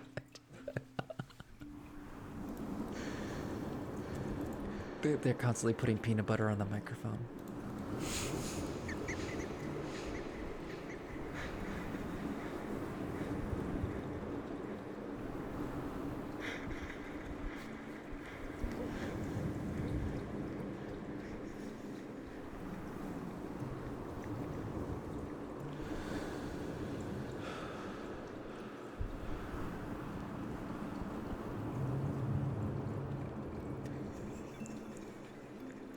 You can and you will.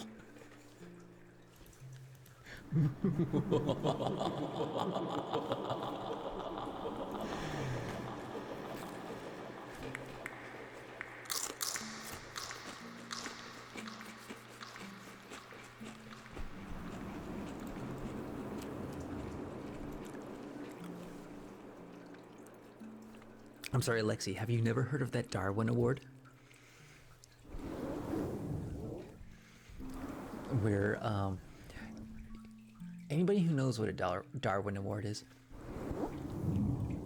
they either unalive themselves by some ridiculous standard, or they take themselves out of the gene pool by having their delegates taken off of them somehow. And peanut butter, if a dog, was one of them.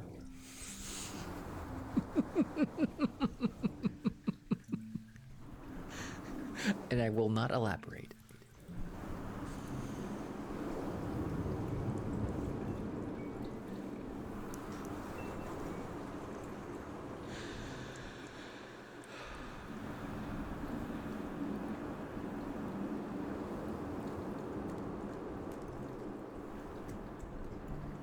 I will not be taking questions.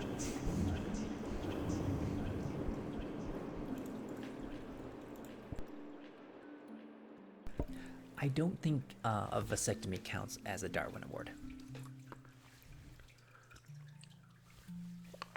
Darwin Award is given to people who do something really stupid that has an unintentional result of that, either unaliving or they can't reproduce. That's what a Darwin Award means. Like, a vasectomy, that's purposeful. You thought of it, you weighed the consequences of your actions, and you're like, you know what, I'm going to go with it.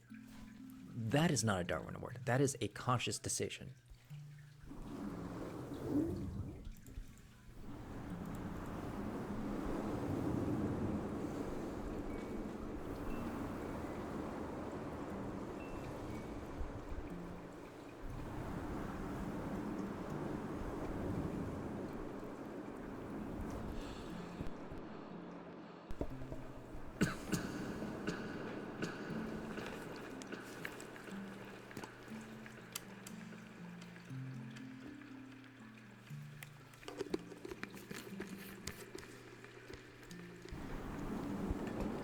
Good night, Lexi.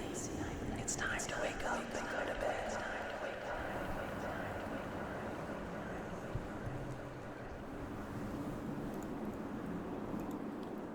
Oh, hold on. You're playing the Dune Imperium board game on iPad. That sounds like you're playing 40K on your iPad.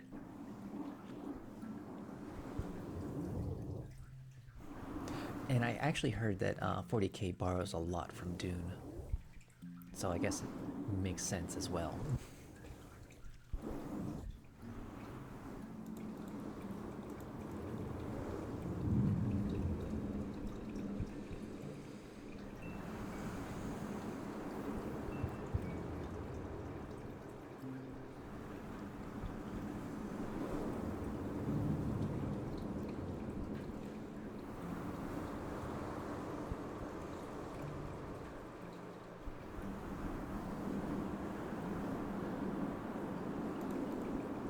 They're making Dune into a video game?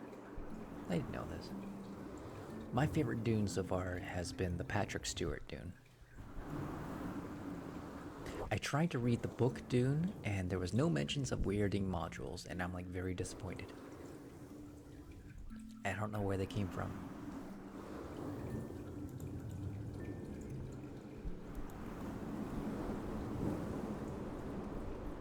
That was a big part of the movie, like the weirding modules. Because like, Wat Deep was a killing word.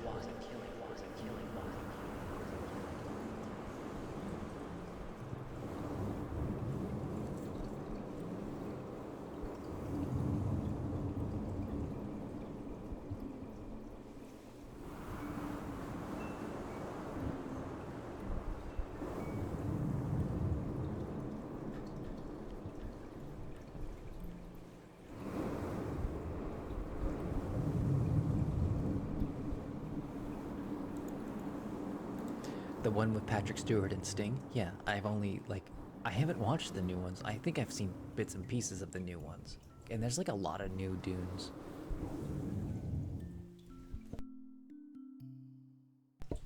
There's only six books. Okay, I've never read them.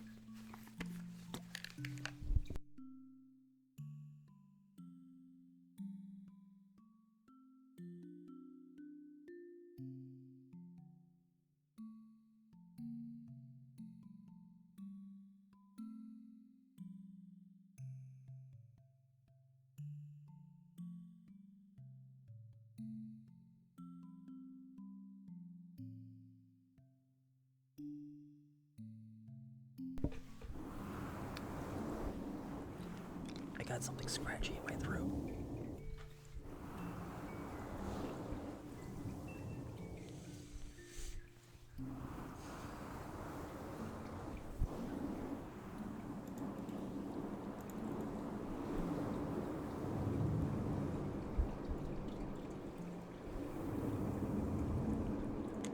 Yeah, 40k Warhammer. I heard that 40k Warhammer borrowed a lot from Dune. Oh, I think I have the Dune book over here.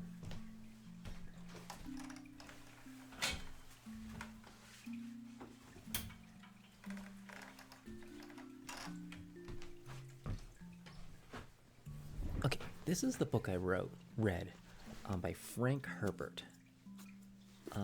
And this is the only Dune book I ever read. And an ace book published by arrangement with a shit book company. Printed history, Clinton edited, published 1965. Berkeley edition, January 1977. Ace edition, June 1987. Ace special, 25th anniversary edition, September 1990.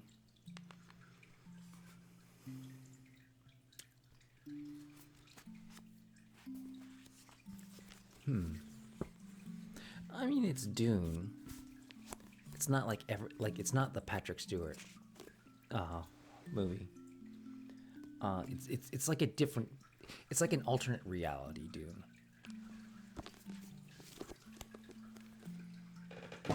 I would say Hitchhiker's Guide is better. Not my favorite book.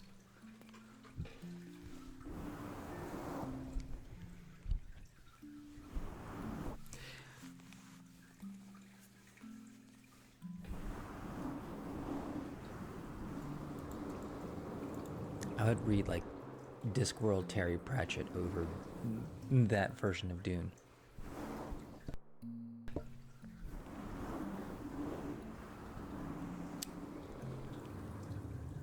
It's not like reading The Martian and then finding out that the movie The Martian is a completely different story. Because like they say The Martian, the movie was supposed to be a comedy, and it's not. The book is a comedy. It's a very good comedy. And it's a smart comedy. But like the movie was just like, what is this mess? And I was like, I was waiting for them to get to like certain parts in the book, and it's like they didn't even start. And I'm like, a lot of this is really dumb.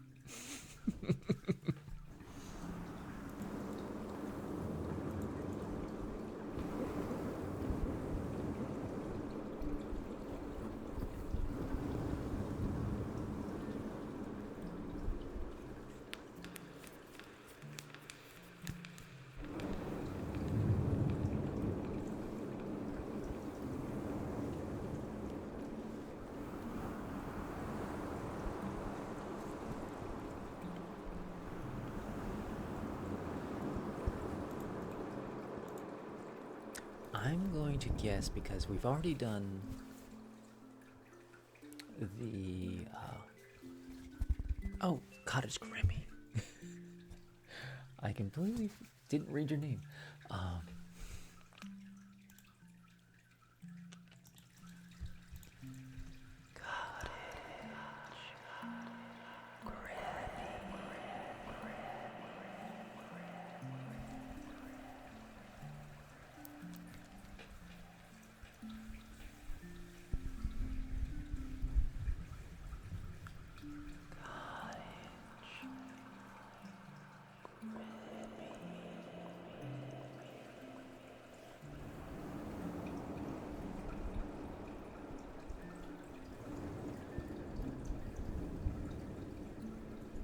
You got 3 hours of sleep. We're about on the same page with that. Nile Chessmaster.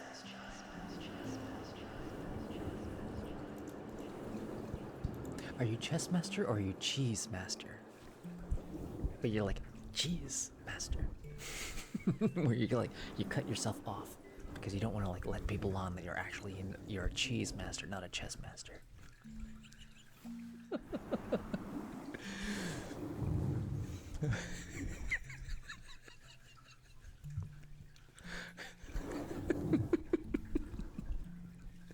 It's been that kind of a night.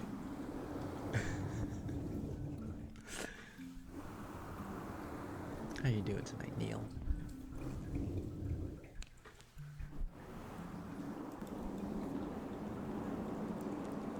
Got it.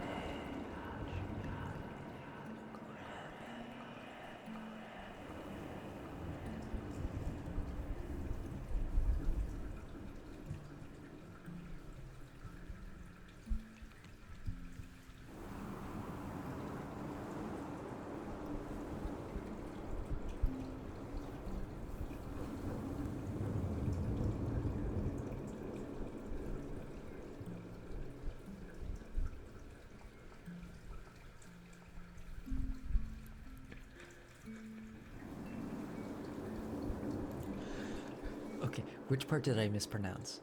Because your chess master is it Neal? Neal. Chess master.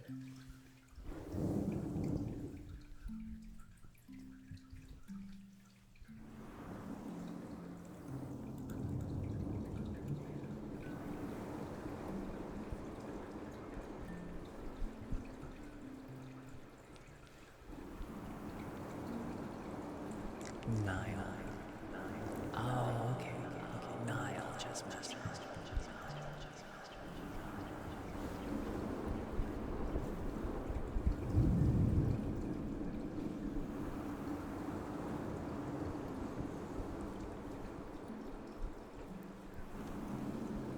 It's like the license plate dilemma, where you see the license plate in front of you, and you're like trying to figure out what the word is.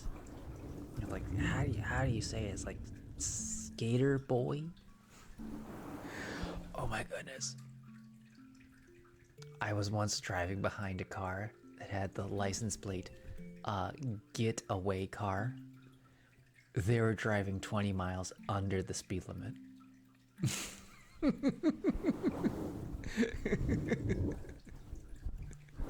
It's like you're not allowed to drive way under the speed limit and have that license plate. That's like a crime in itself.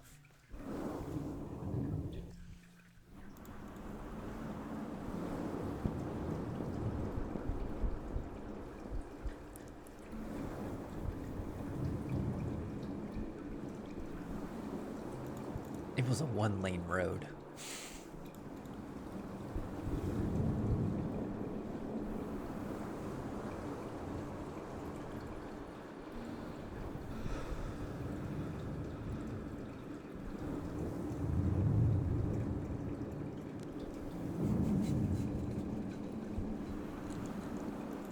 My car can't go off-road. What do you think I drive? Like a Subaru kind of crazy thing? No, I drive something fuel efficient.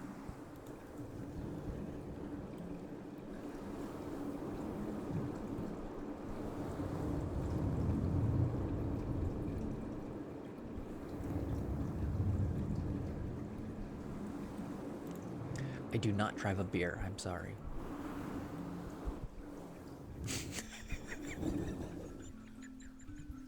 That's a Corona. I drive a riot vehicle. No, I don't live in the zombie apocalypse yet.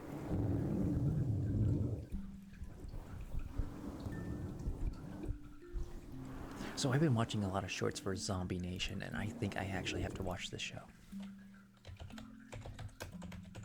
I believe it's called Zombie Nation. Maybe not.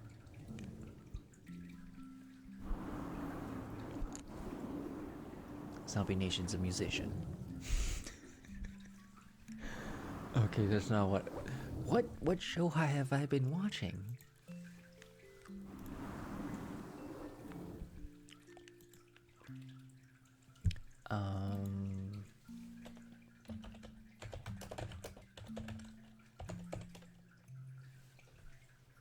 Zombie show with the Murphy. Z Nation. Z Nation is the show I've been watching with shorts. Apparently, it's a funny but also serious zombie show.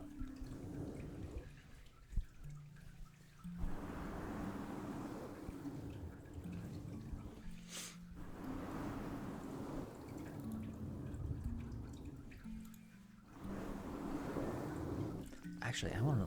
Where is that playing?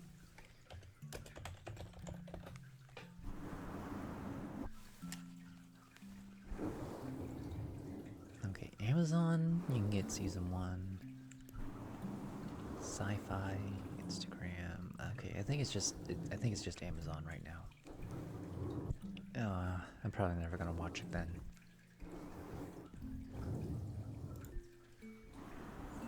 Peacock, maybe?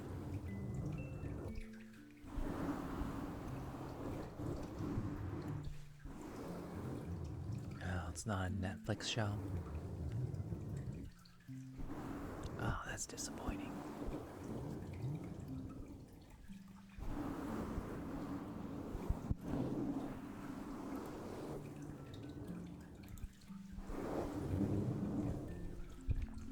That's the thing, is I watch so many YouTube shorts and like I just watch shows strictly through shorts. It's really bad.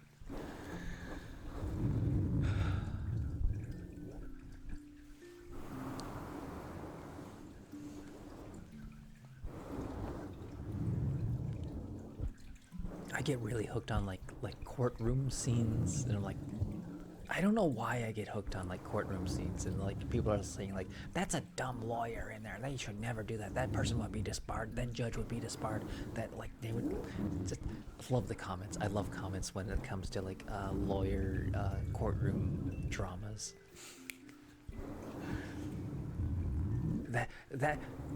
That ruling would be immediately thrown out in appeals, like immediately, if somebody acted that way. So, no, the comments are the best part about the YouTube shorts.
ocean humming. Yeah, I was thinking the same thing.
Good night, Raven Foxy Demon.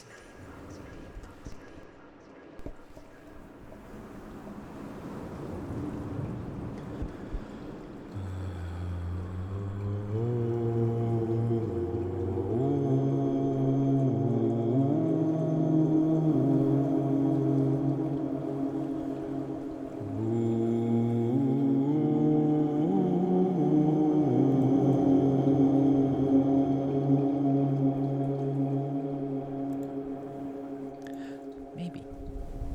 I got a question. Do you guys like how long the bubbles last?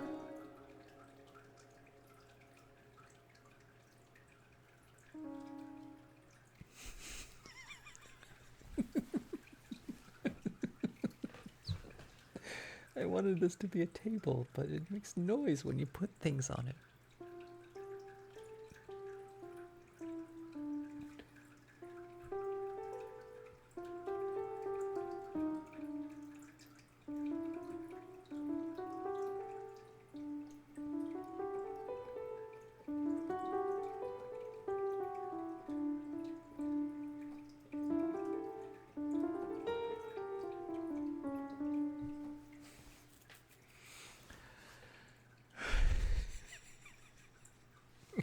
I hate it when my table makes musical notes.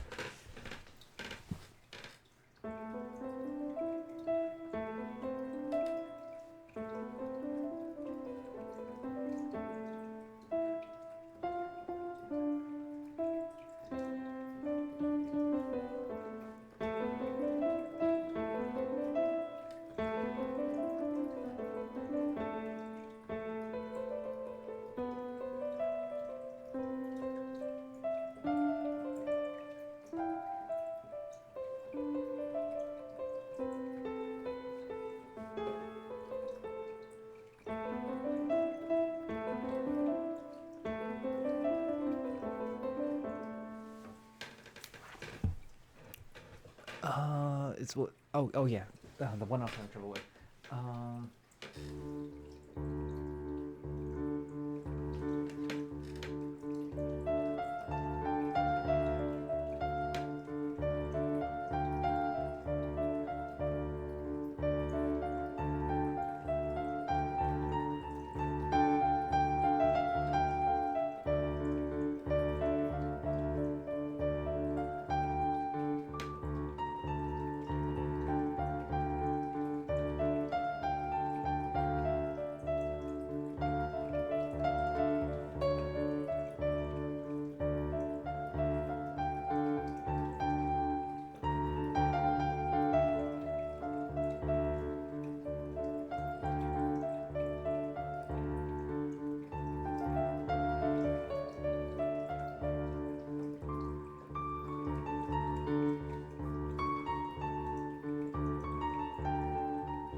This song belongs in a mystery arena. And the fun thing is, if I change up the left hand, like.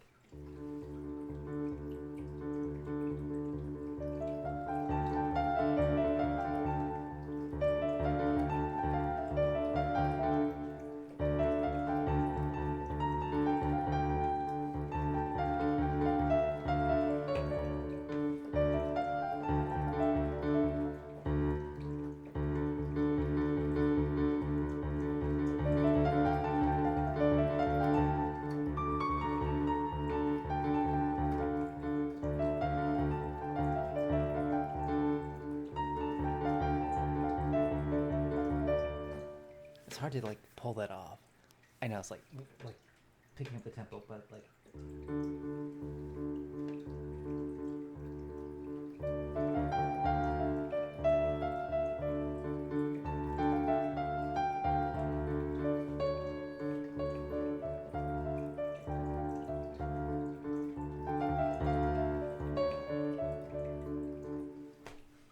I've been having fun with it. I've also been having fun with.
Song of Storms.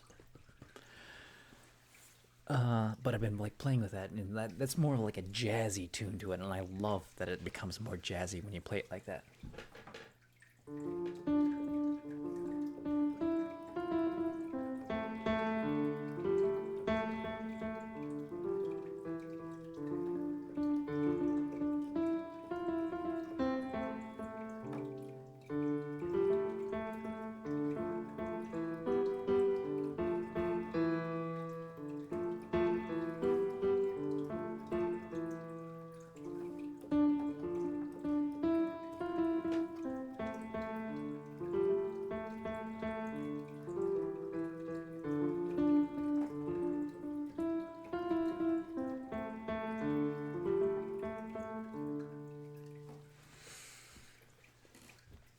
Ponya's song. I know how to do that one too. It's like.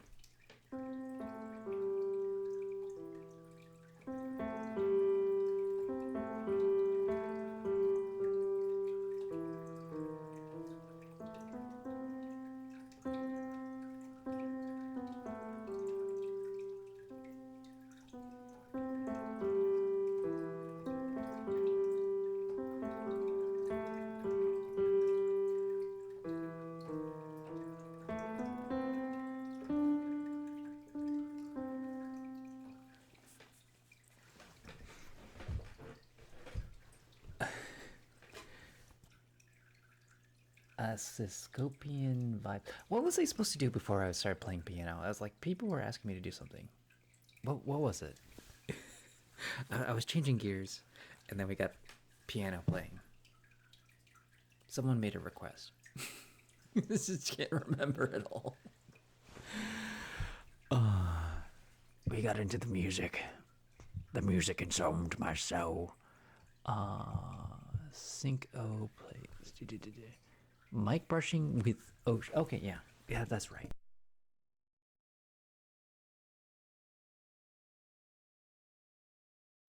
Yes, it was mic brushing with the ocean humming.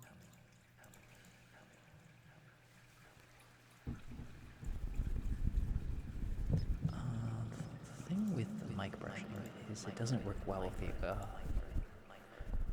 with the echo.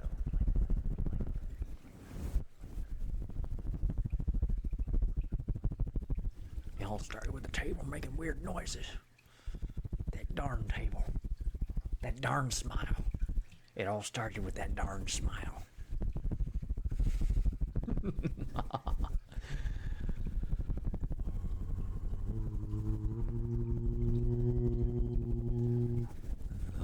mountain come. I gotta learn how to sing that. The dwarf song in The Hobbit.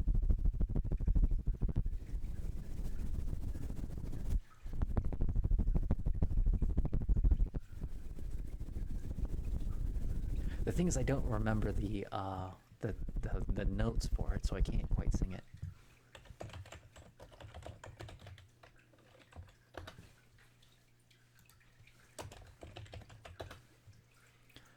Far over the misty mountains cold, to dungeons deep and caverns old, we must away ere break of day, to seek a pale enchanted gold.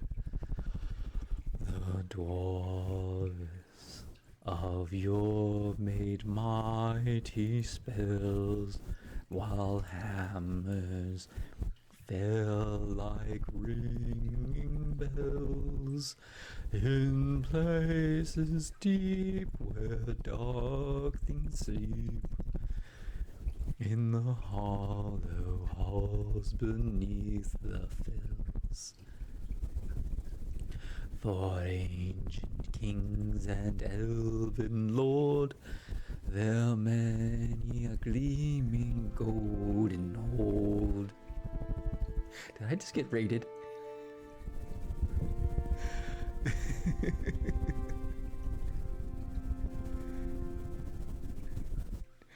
I gotta do a shout out real quick. How are you doing tonight?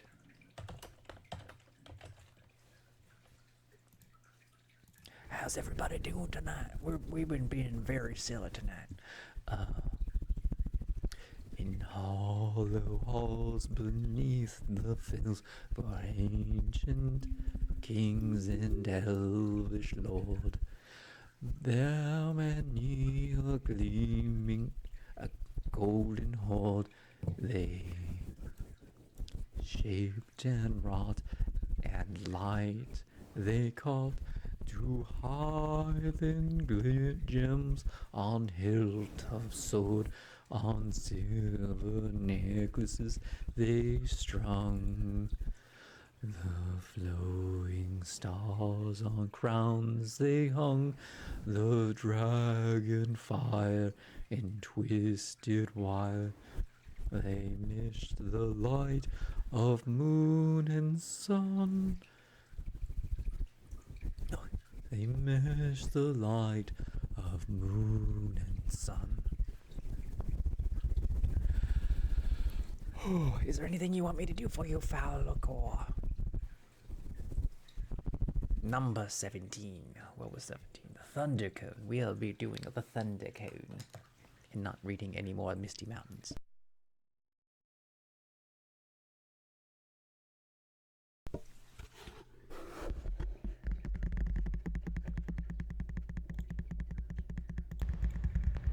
Oh, type exclamation point bubbles.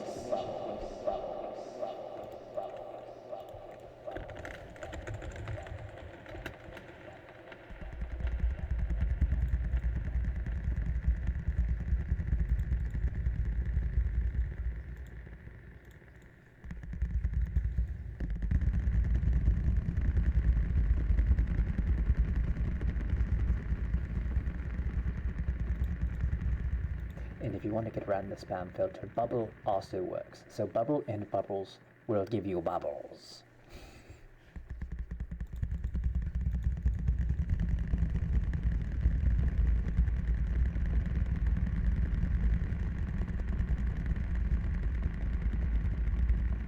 No.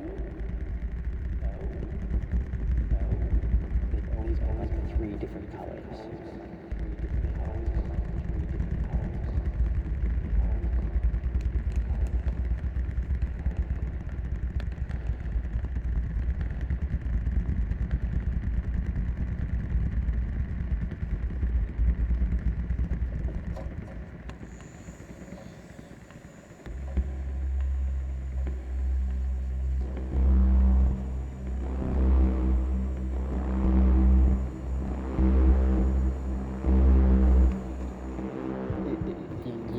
We've been kind of all over the place with the silliness tonight.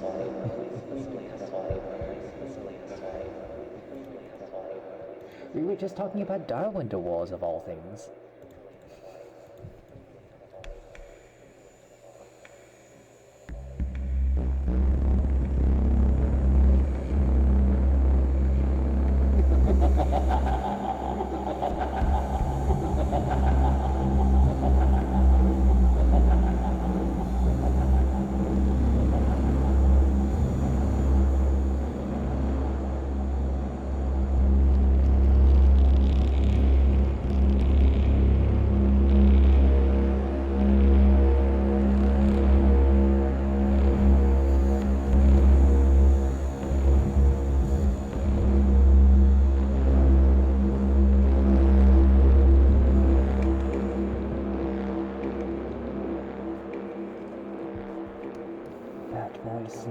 Walk without rhythm, weapon of choice.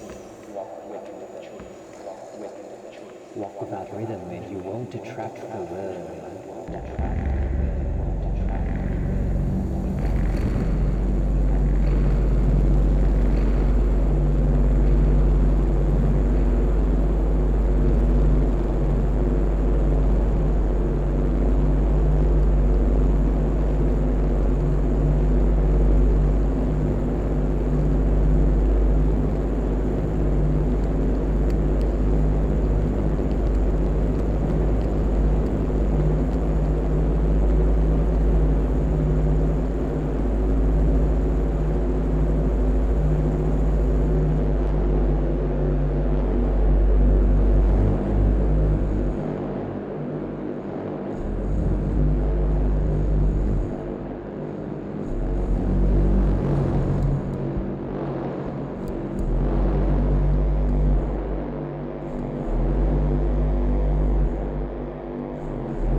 You must be famished.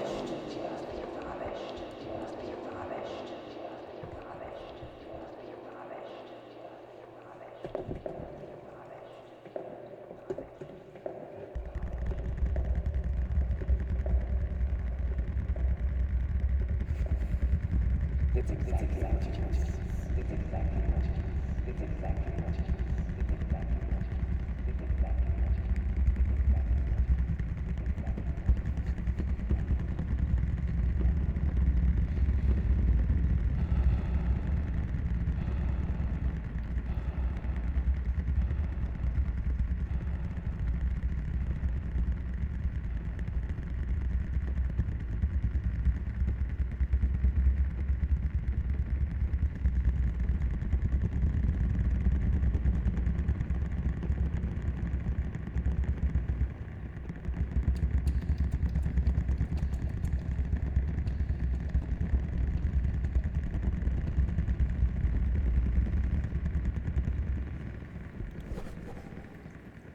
We'll be back here when Mia when. Hold on, I have to do a shout out.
Big old D. The biggest D. You love the D. A. D.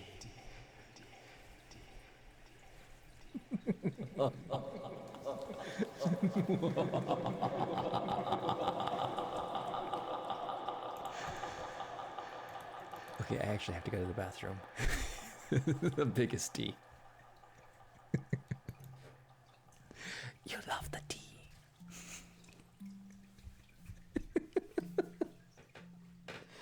I'm running on 4 hours of sleep and I have been drinking whiskey. And coffee. Coffee and whiskey, both at the same time. I'll be right back.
Okay, we're back. I didn't think it was worth putting up the sign. I wonder, what is this song?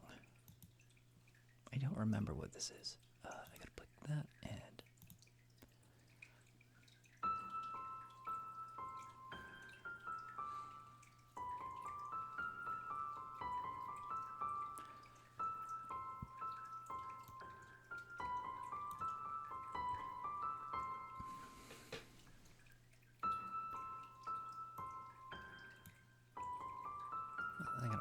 I keep.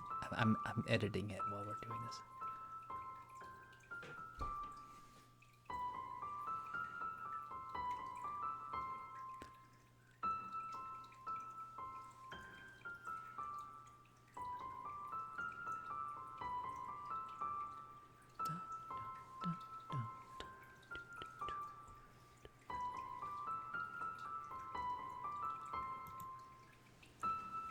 Okay, that's enough of that.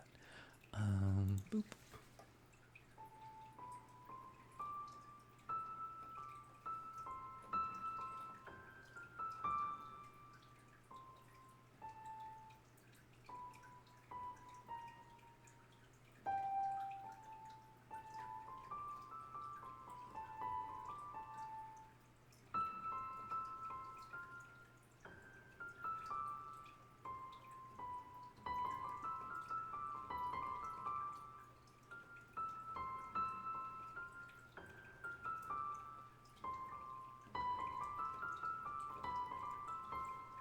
Okay. It's one I wrote the other day and I recorded it, so I remembered it. So that's why that's there.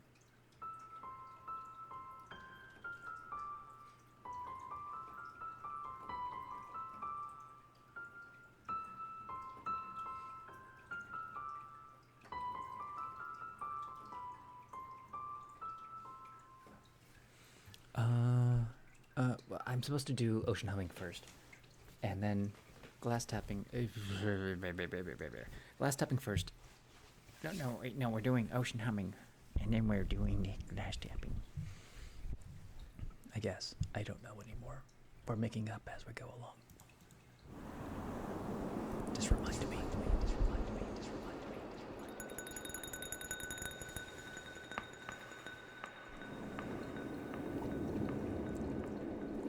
It's watermelon whiskey.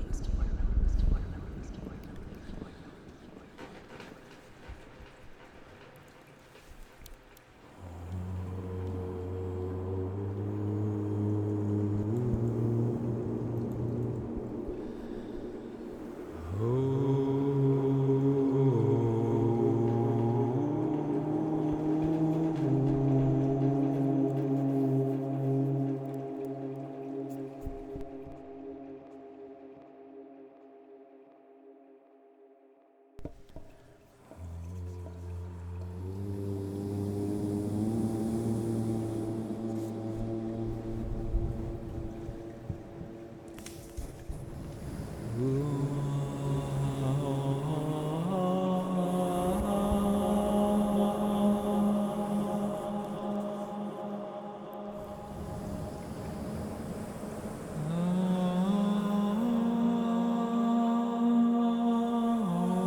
It's kind of from yesterday's stream. That's why.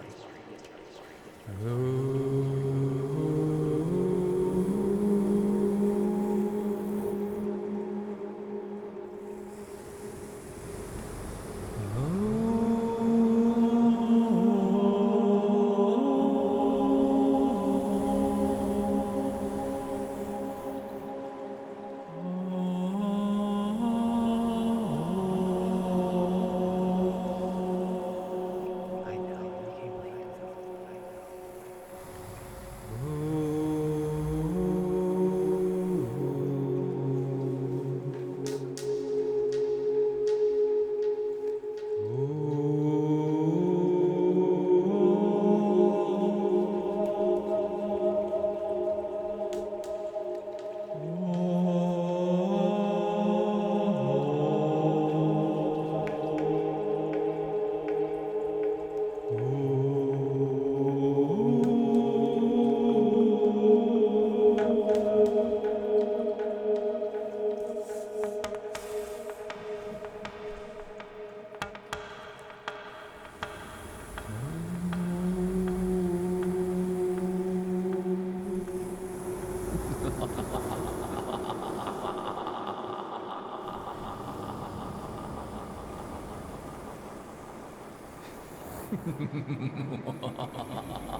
magically delicious.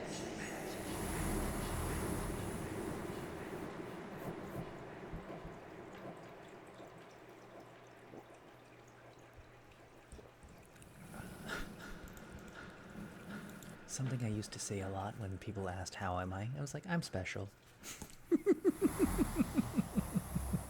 Yes, you are, Lav. You're the specialist boy.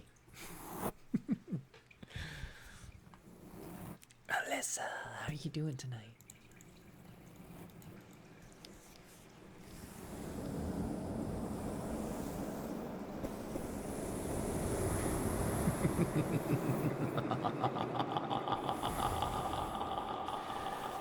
Delightfully evil. Very EP.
Accidentally burning ramen noodles is not good.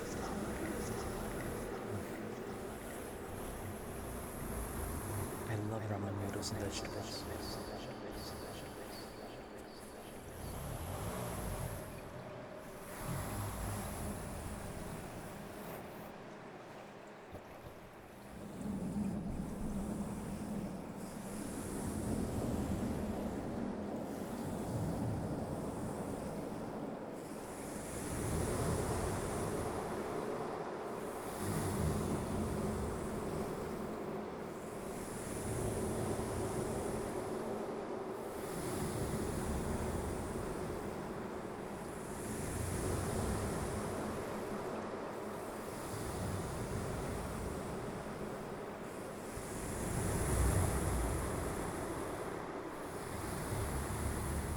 That's a fact.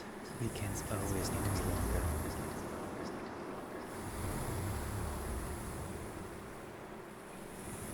Oh, you did your first hackathon.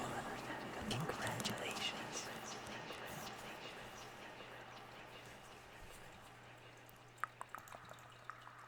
I need to do a hackathon. I should have been doing hackathons. I've been doing game jams, not hackathons, but I really should, because I need a job. And that's a great way to get experiences. Do hackathons. Over 180 participants, 31 teams. We are on one of the 5 teams that made it to the final round. That is incredible. Congratulations, Alyssa.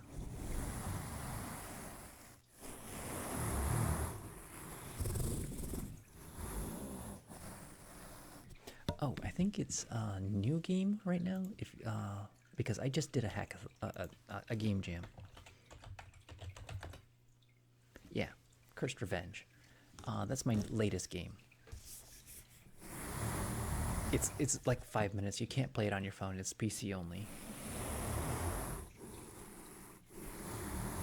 Eventually, I'll learn how to like. That's a game I can actually put on your phone.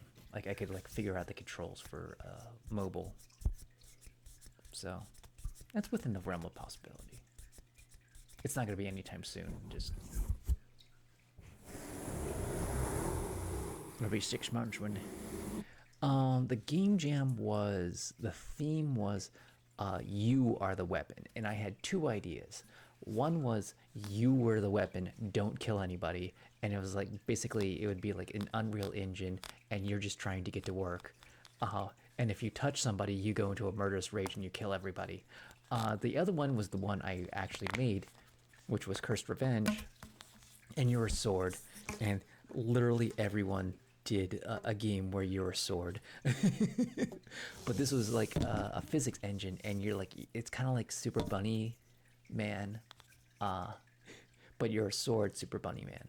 It's really fun to like play as the sword, and people have a lot of fun just kind of like, the mechanics are a lot of fun, but it's only like a 5-minute game because like once you get out of the room and like you kill the goblins, there's not much more to that.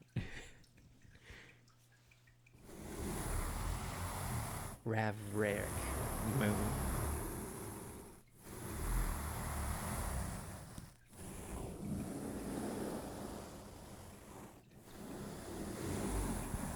The story is you're a blacksmith and you're killed by goblins, so you possess your last creation, which was a sword, to kill all the goblins. So that's the story. And now I just need to make the rest of the game, which I think would be a lot of fun. I think people actually enjoy playing that game.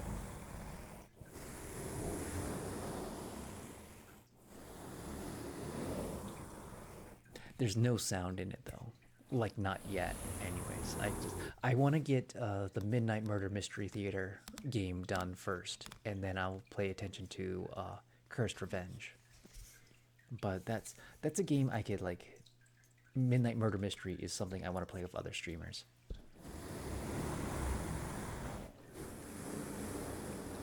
And I'm almost to a point where I can start doing that, but like not yet.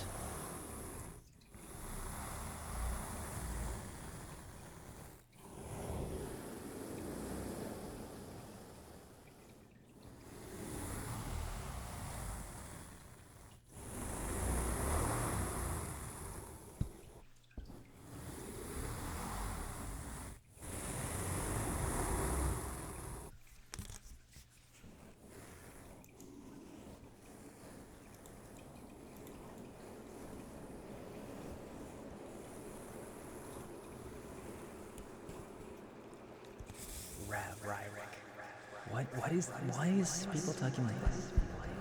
Oh, it's just limits. Limit, don't be racist. Or stereotypical. Be monotypical.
And no one heard that too.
I can do Dorshmer.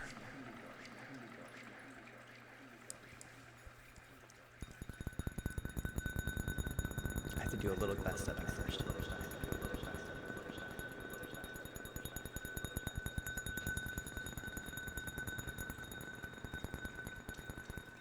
Dulcimer's next.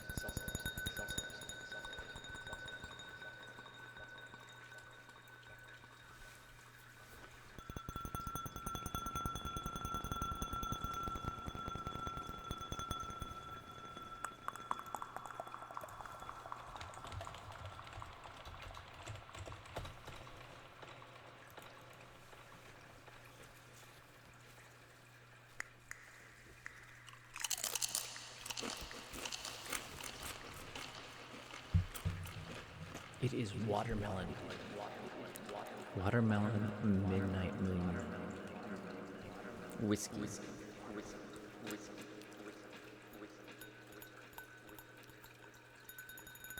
It's kind of like a Jolly Rancher in whiskey. I like it.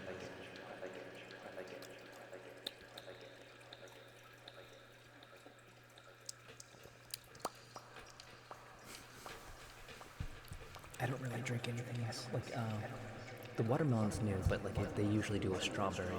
They do a blackberry. I think a long time ago they did a blueberry.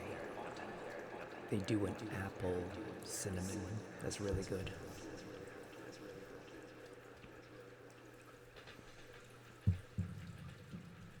Midnight moon, I believe.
Yes and no. Like it's legal moonshine.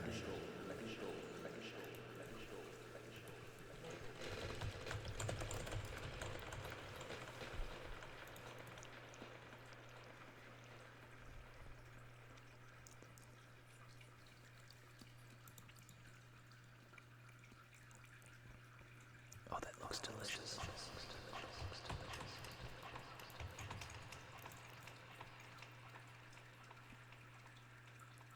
Good night, Alyssa.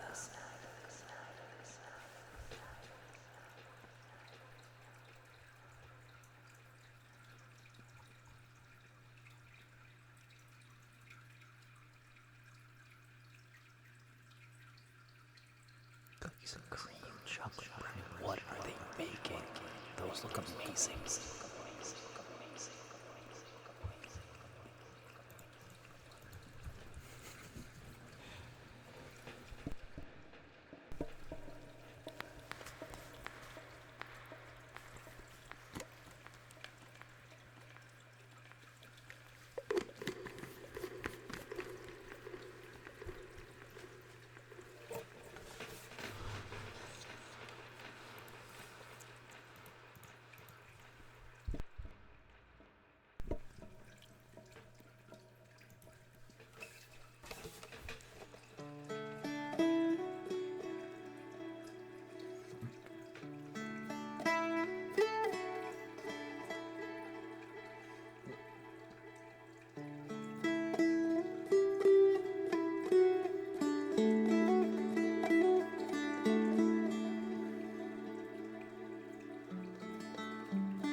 There was another song I used to play. I can't remember how it goes, but it was like, God, it was like, you would know it if I played it. It's like, oh God, who was that artist?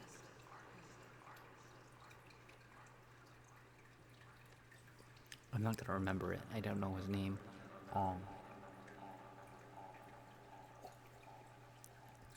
I can almost hear the tune in my head, and I can't quite catch it.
Malv, how you doing?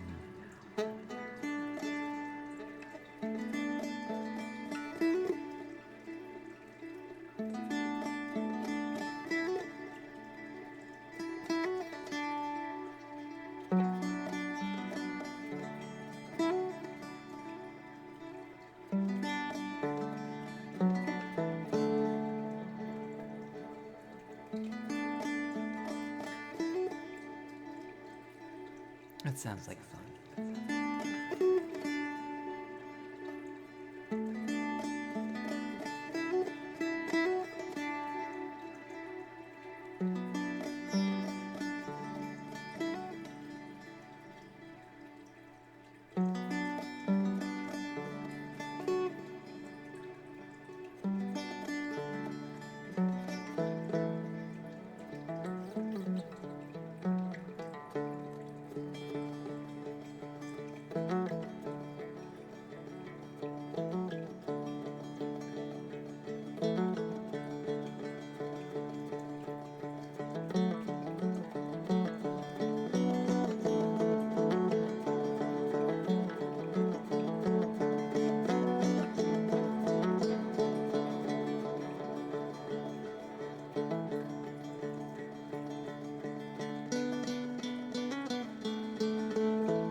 They're sriracha flavored.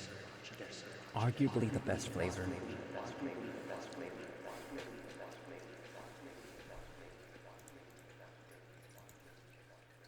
So I think the sriracha are the best flavor because if you keep them for a day, like a fresh sriracha ones aren't like they're on par with barbecue, but after a day of being open, they are amazing. They taste like corn with roasted peppers and like a lot of different flavors are in there, and it's like so incredible.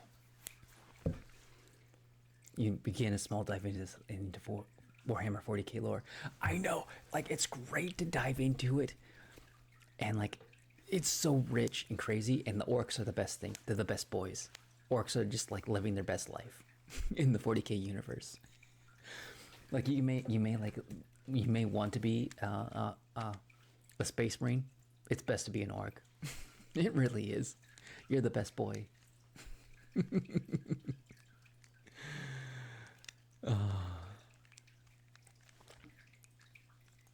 I love their lore. I love that they just love to fight all the time. I like in real life I wouldn't want to be one, but if I was in the 40k universe, I would probably want to be one. Because they're the only ones having fun in that universe.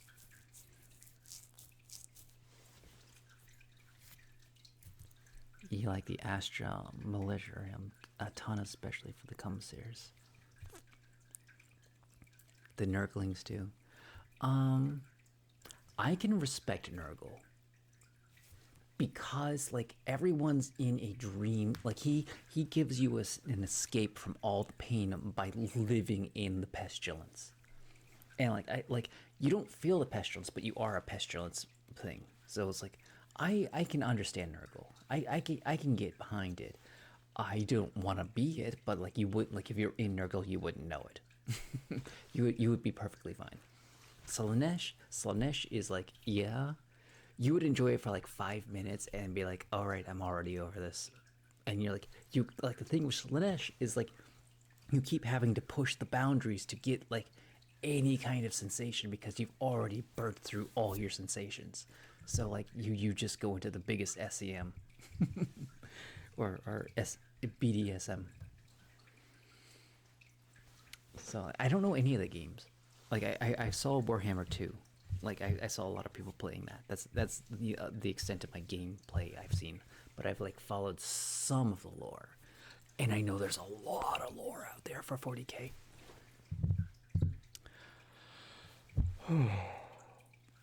But like my favorite part about the orcs is like some humans or Terrans, like they ran out of bullets, so they started like making bang sounds, and like the orcs were still dying because they believed that they were still shooting bullets. It's just like that's the best thing. Like they exist purely on the belief that things work, and it's just so funny. It's so funny how they're like they shouldn't work, but they do. It is just amazing.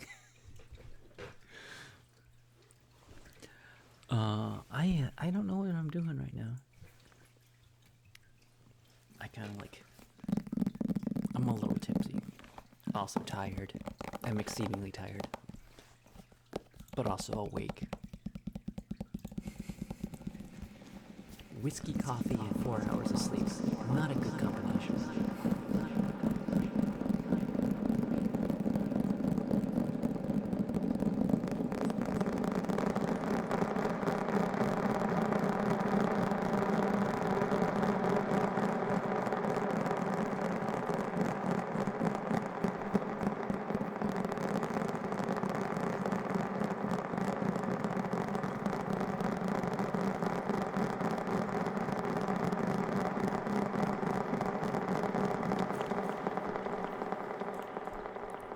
Yeah, I am tired and awake and tipsy.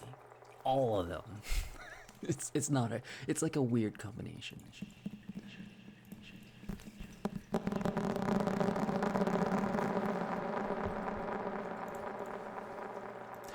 I actually did that for a while. Like I went to bed at 5 and I would wake up at like 1 and start my stream, and like that would be my whole day. Like that would be the start of it. And that's a great great time for me to like start streaming.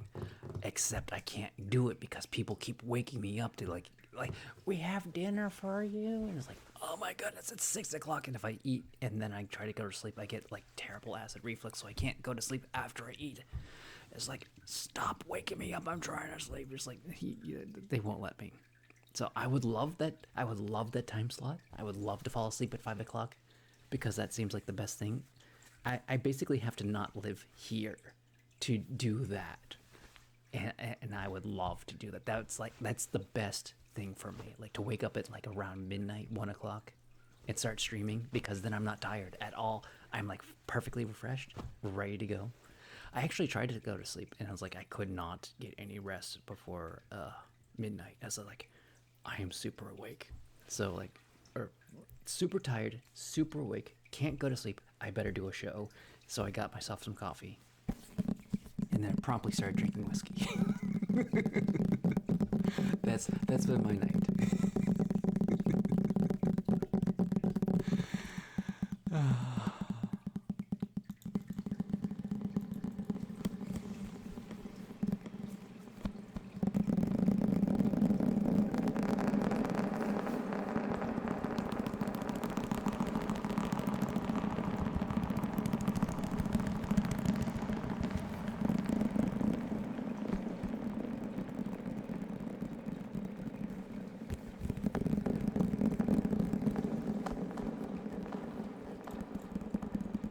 In all honesty, I would like to give up drinking altogether.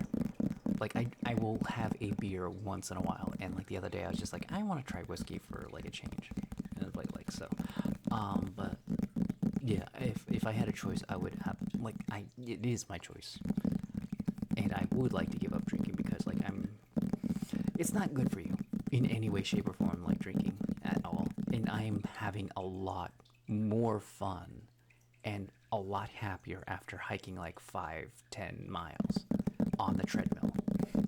So I'm feeling way better if I just put in the exercise effort than I do when drinking. Drinking just makes me sad and like tired and like, yeah. Oh my goodness, I haven't had Fireball in a long time. Before Fireball, I had Goldschlager or Jägermeister. Both of those, actually. Oh goodness, both of those. That's a memory. That's a core memory there. Goldschlager and Jägermeister. That was before Fireball, and I only drink one whiskey, and that's Midnight Moon. And like what I was drinking tonight was like watermelon whiskey. So it was you would put that on par as liqueur. It's very tasty.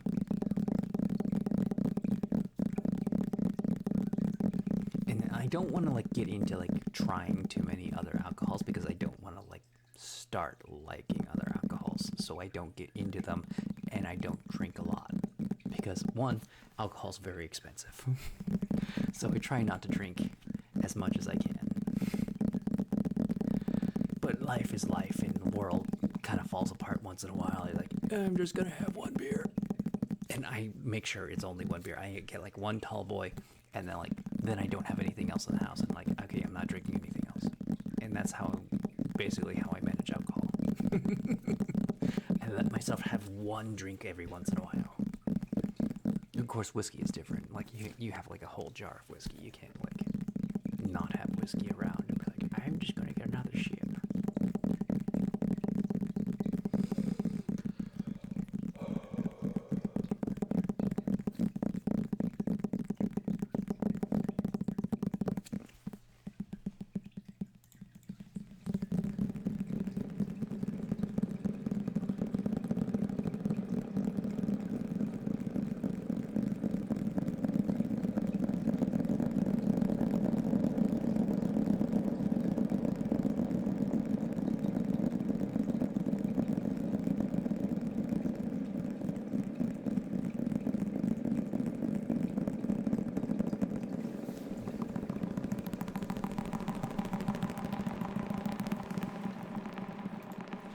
I like 2 beers now, mainly because I'm allergic to hops.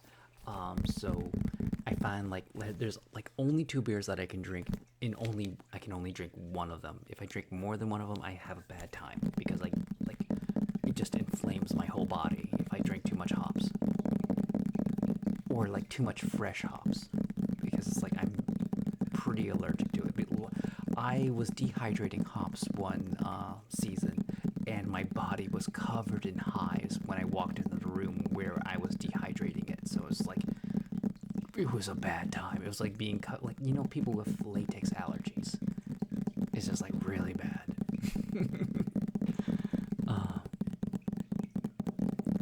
So like yeah, I should just stay to like cider, except I really love hops. I love hops. I miss drinking hops so much. Hops is super delicious. I used to like before became I probably was allergic to it for a long time, but like yeah, I used to put it in my coffee. Like I would like brew a pot of coffee and like put some hop flowers in it, like dehydrated hop flowers. But like yeah, we were growing it on the farm, and it's like I harvested some of them one year, and I just had like a huge bag of it. And it's like after I got allergic to it, I just had to throw it all away. It's like and it's like really sad because it's super delicious. Something you don't realize is hops has a bunch of different breeds, like apples. Apples have a lot of different flavors, and so do hops. And like most beers, I think only use one breed of hops. But you like if you go to like a brewery shop where you can like get the supplies to brew your own stuff, you can get a lot of different strains of hops that have like different properties. Like you can get some that are like melon or more fruity or like berry or more bitter. It's just all over the place of hops. It's so super delicious. It's an amazing flower, and you can make it like use it for tea. And I'm surprised that like there's not more like hop tea. Like I've seen hop infused waters lately. That exists. Like sparkling hop drinks. I've seen that. I wish it was like more mainstream. It's a very adult drink. Like adult as in it's a very bitter drink. Like something that kids would not enjoy because it's not sweet. But like it tastes like an adult drink, which is something you could like you have to have like how people like brie or something like that. That's what I consider an adult. A kid wouldn't typically like brie or a runny cheese. They would like just cheddar. But you get like those really fancy refined cheeses. That's what hops is. It's like a refined tea. That is like you gotta have the palate for it.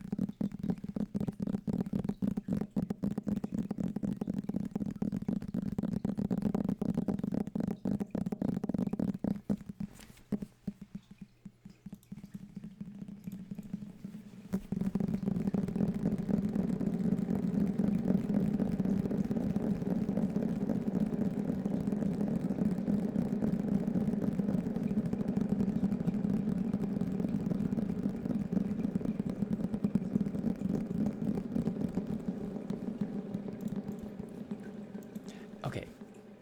Angry Orchard is high class. And I know people would argue with me, like, but Coors and Bud Light is like mass produced to just be, I think that's like 2-3% alcohol per volume. And like cider's like 5-6. Like, an Angry Orchard is 100% a better drink compared. Like, Coors, Bud Light, in my opinion, it's like somebody like drained a urinal. That's what it tastes like. And Yingling, I've had so much Yingling in college. I never ever want to have a Yingling in my life.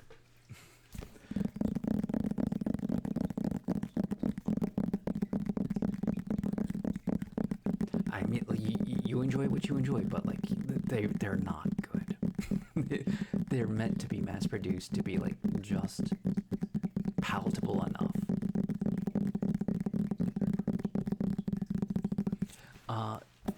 And if you want to like make the argument like Coors and Bud Light are like the American beers, like in opposed to ciders. Ciders was the original drink of the Americas, and like we had tons of cider trees, apple trees made specifically for making hard cider.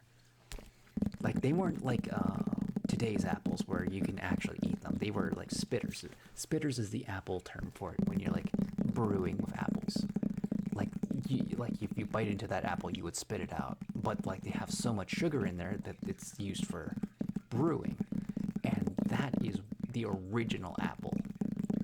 Like they weren't palatable. Like we had to like water down the apples to get them to the point where we could eat them and put them into pies and stuff like that. Like the original American drink was hard cider, and what happened was Prohibition came around, and like people were like, we're cutting down all the apple trees so you can't make hard cider anymore because of temperance and all that stuff. So we lost a lot of really amazing strains of apples during that time, and like then other things had to take its place, you know, like the Coors and the Bud Lights and all those things took the hard cider's place after Prohibition ended, which is a shame because the hard cider's objectively a much better drink than all of those other things, and it's significantly easier to make hard cider than it is because like beers, you need like a bunch of different flavors. You can like you can put hops and other stuff. So hard cider, you just throw the yeast in and you're done. You can add like other things to it, but like hard cider, you just throw yeast in there, you ferment it, you got a drink there. That's straight hard cider. And I say this because I used to make that stuff. And like beer requires a lot. Like when I made beer, I would put the hops in. You have to like get everything to the right temperature. You would have to like extract the sugars from the barley and the wheat, and then like you would add the hops. You would have to like time it out perfectly to get like just the right amount of bitter to it. And then the next step was being able to like carbonate the beer, because if you can still make the beer, but like it would be flat at that point. You have to like add some like what's the priming sugar to like get the fermentation to just hit the carbonation just right.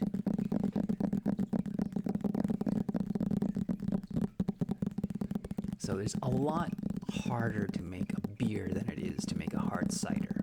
A hard cider is way simpler. I mean, like it takes a lot of because it's like 2 pounds of apples for 1 gallon of cider, I believe.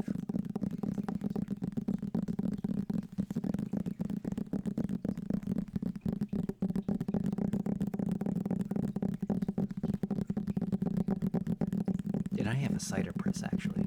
Like it's just like you just kind of crank it down and it squeezes out all the apples.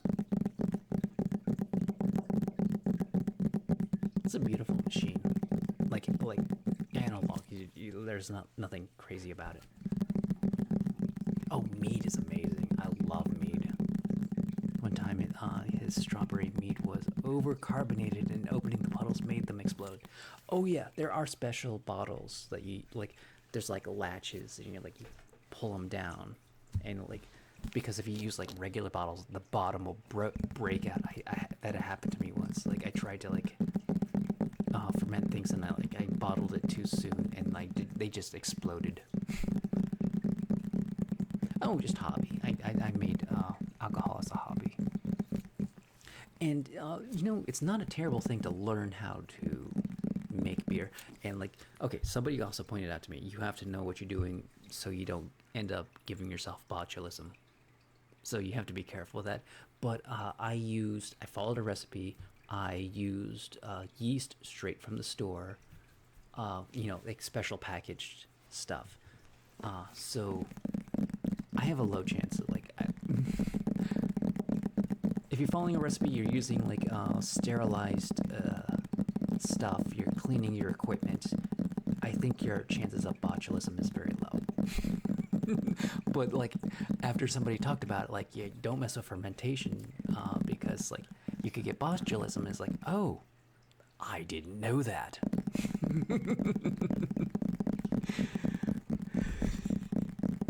I was just out there brewing whatever I felt like.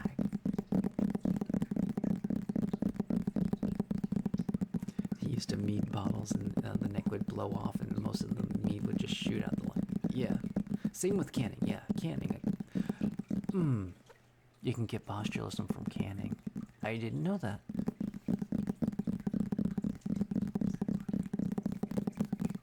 I mean, like if you properly like sanitize and like sterilize, like if you boil your cans so that they do what they're supposed to do, and they get sealed properly, yeah, they're perfectly fine.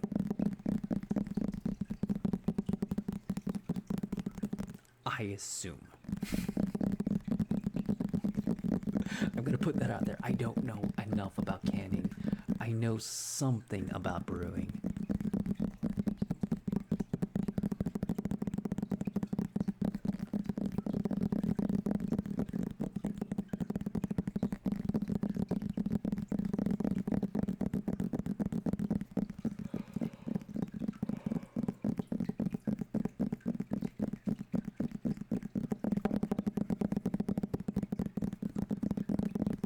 Yeah, if the top is popped, yeah, don't eat that food.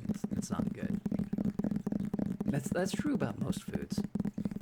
If it's under pressure, that means there's bacteria in it, and like don't eat that.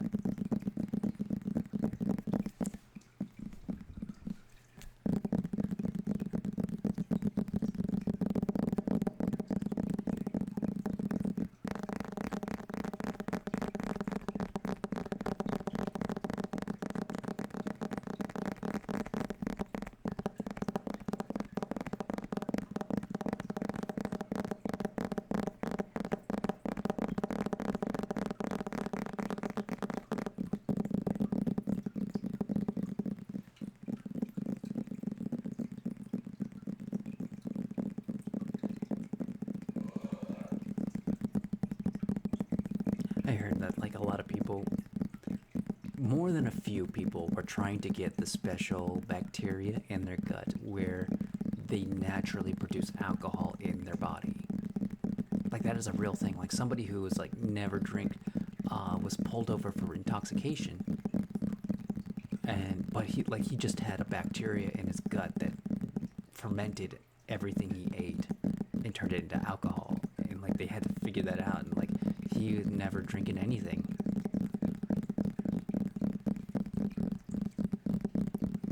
So, yo, you used to have that condition? Oh, I don't know if that's good or terrifying. I think it's terrifying because like I don't want to be drunk all the time.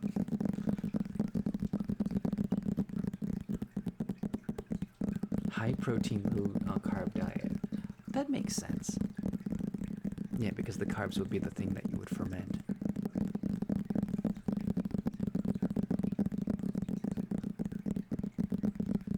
That's like, it is a condition, and that's kind of like scary. But there's like people out there who want to get that condition.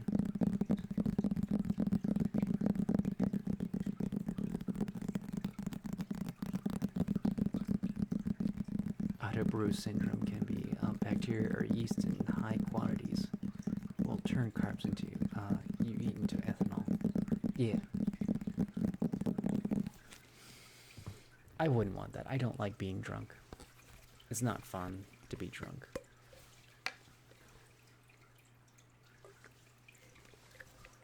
I'm someone who enjoys food. I don't necessarily enjoy the drugged effect of alcohol. I love the flavor of hops and like the interesting notes in beers and stuff like that. That stuff is what I enjoy. I love to like just drink things like like oral fixation kind of drinking stuff.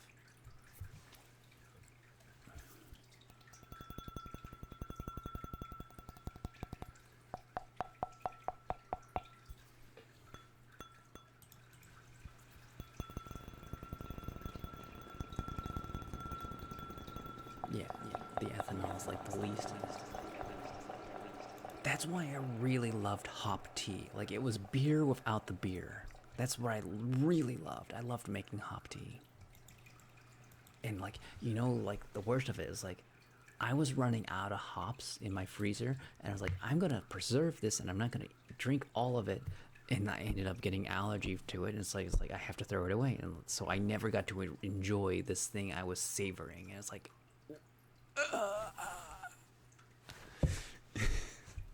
kind of tragic moment.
I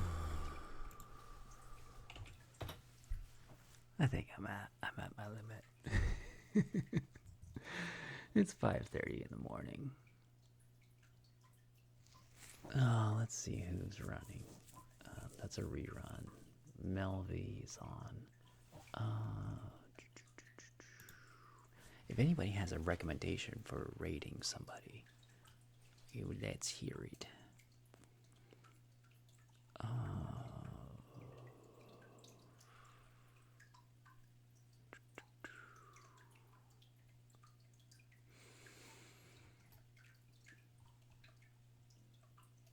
There's a lot of rerun people on. ASMR Whale. That looks like something. Is that a rerun?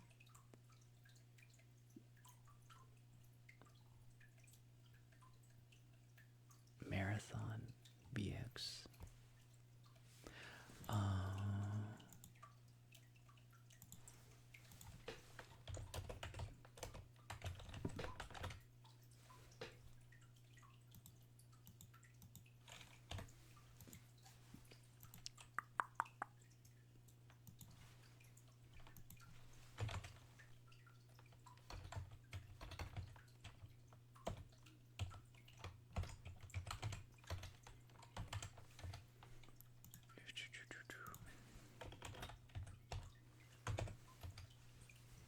Melvy.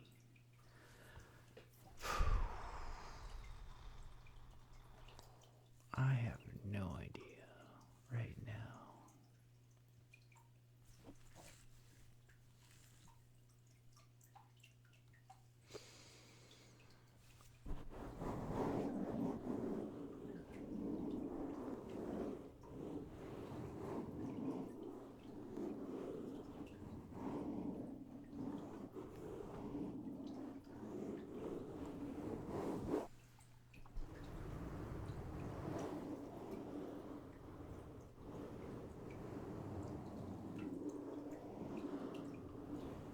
Oh, Busy Bunny's on.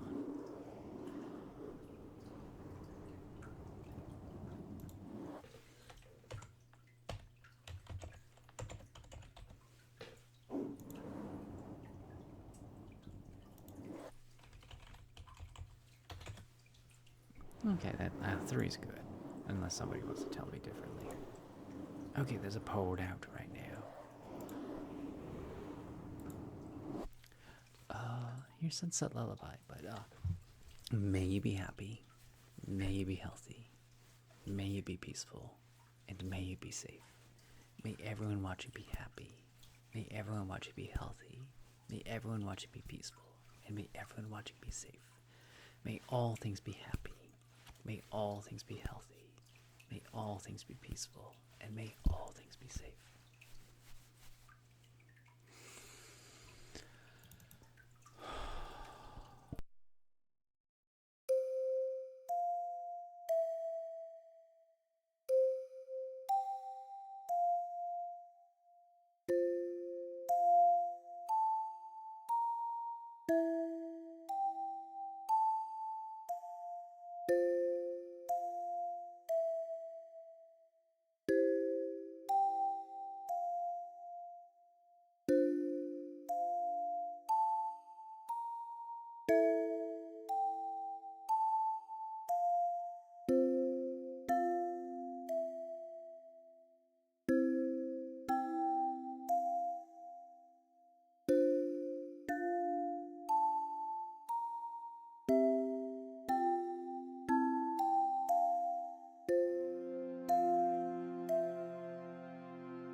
You need a piano version of that song? I mean, like, yeah, it is something I could actually do.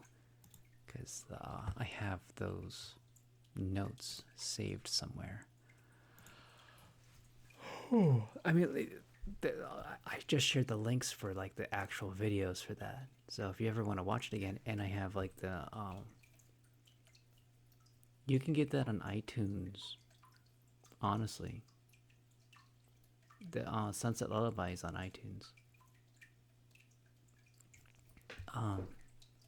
So it's just Dark Toast. If you look up Dark Toast, I have it on my phone. I submitted. I'm waiting for it to be released, but like I have the music for all the background music. I turned that into an album, and I'm waiting for it to be finalized. It's just under review, and then I'll share that once that's done. I need to figure out Spotify. Spotify does something weird that I don't like, so I haven't been putting my music on there. And if I figure it out, then I'll absolutely have my music everywhere on Spotify. But like you can get my music everywhere else, or at least that Dark Toast album.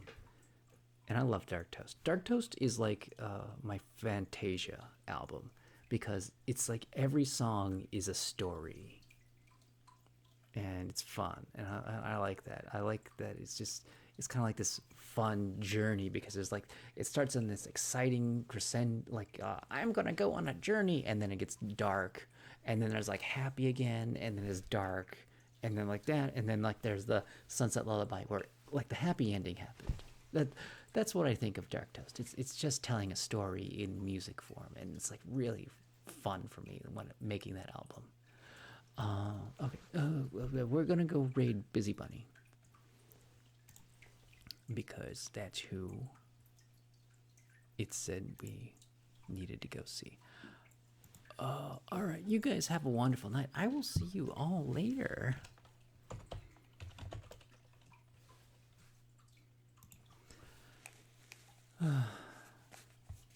So you have a wonderful night. Thank you guys for hanging out. Thank you for the raids.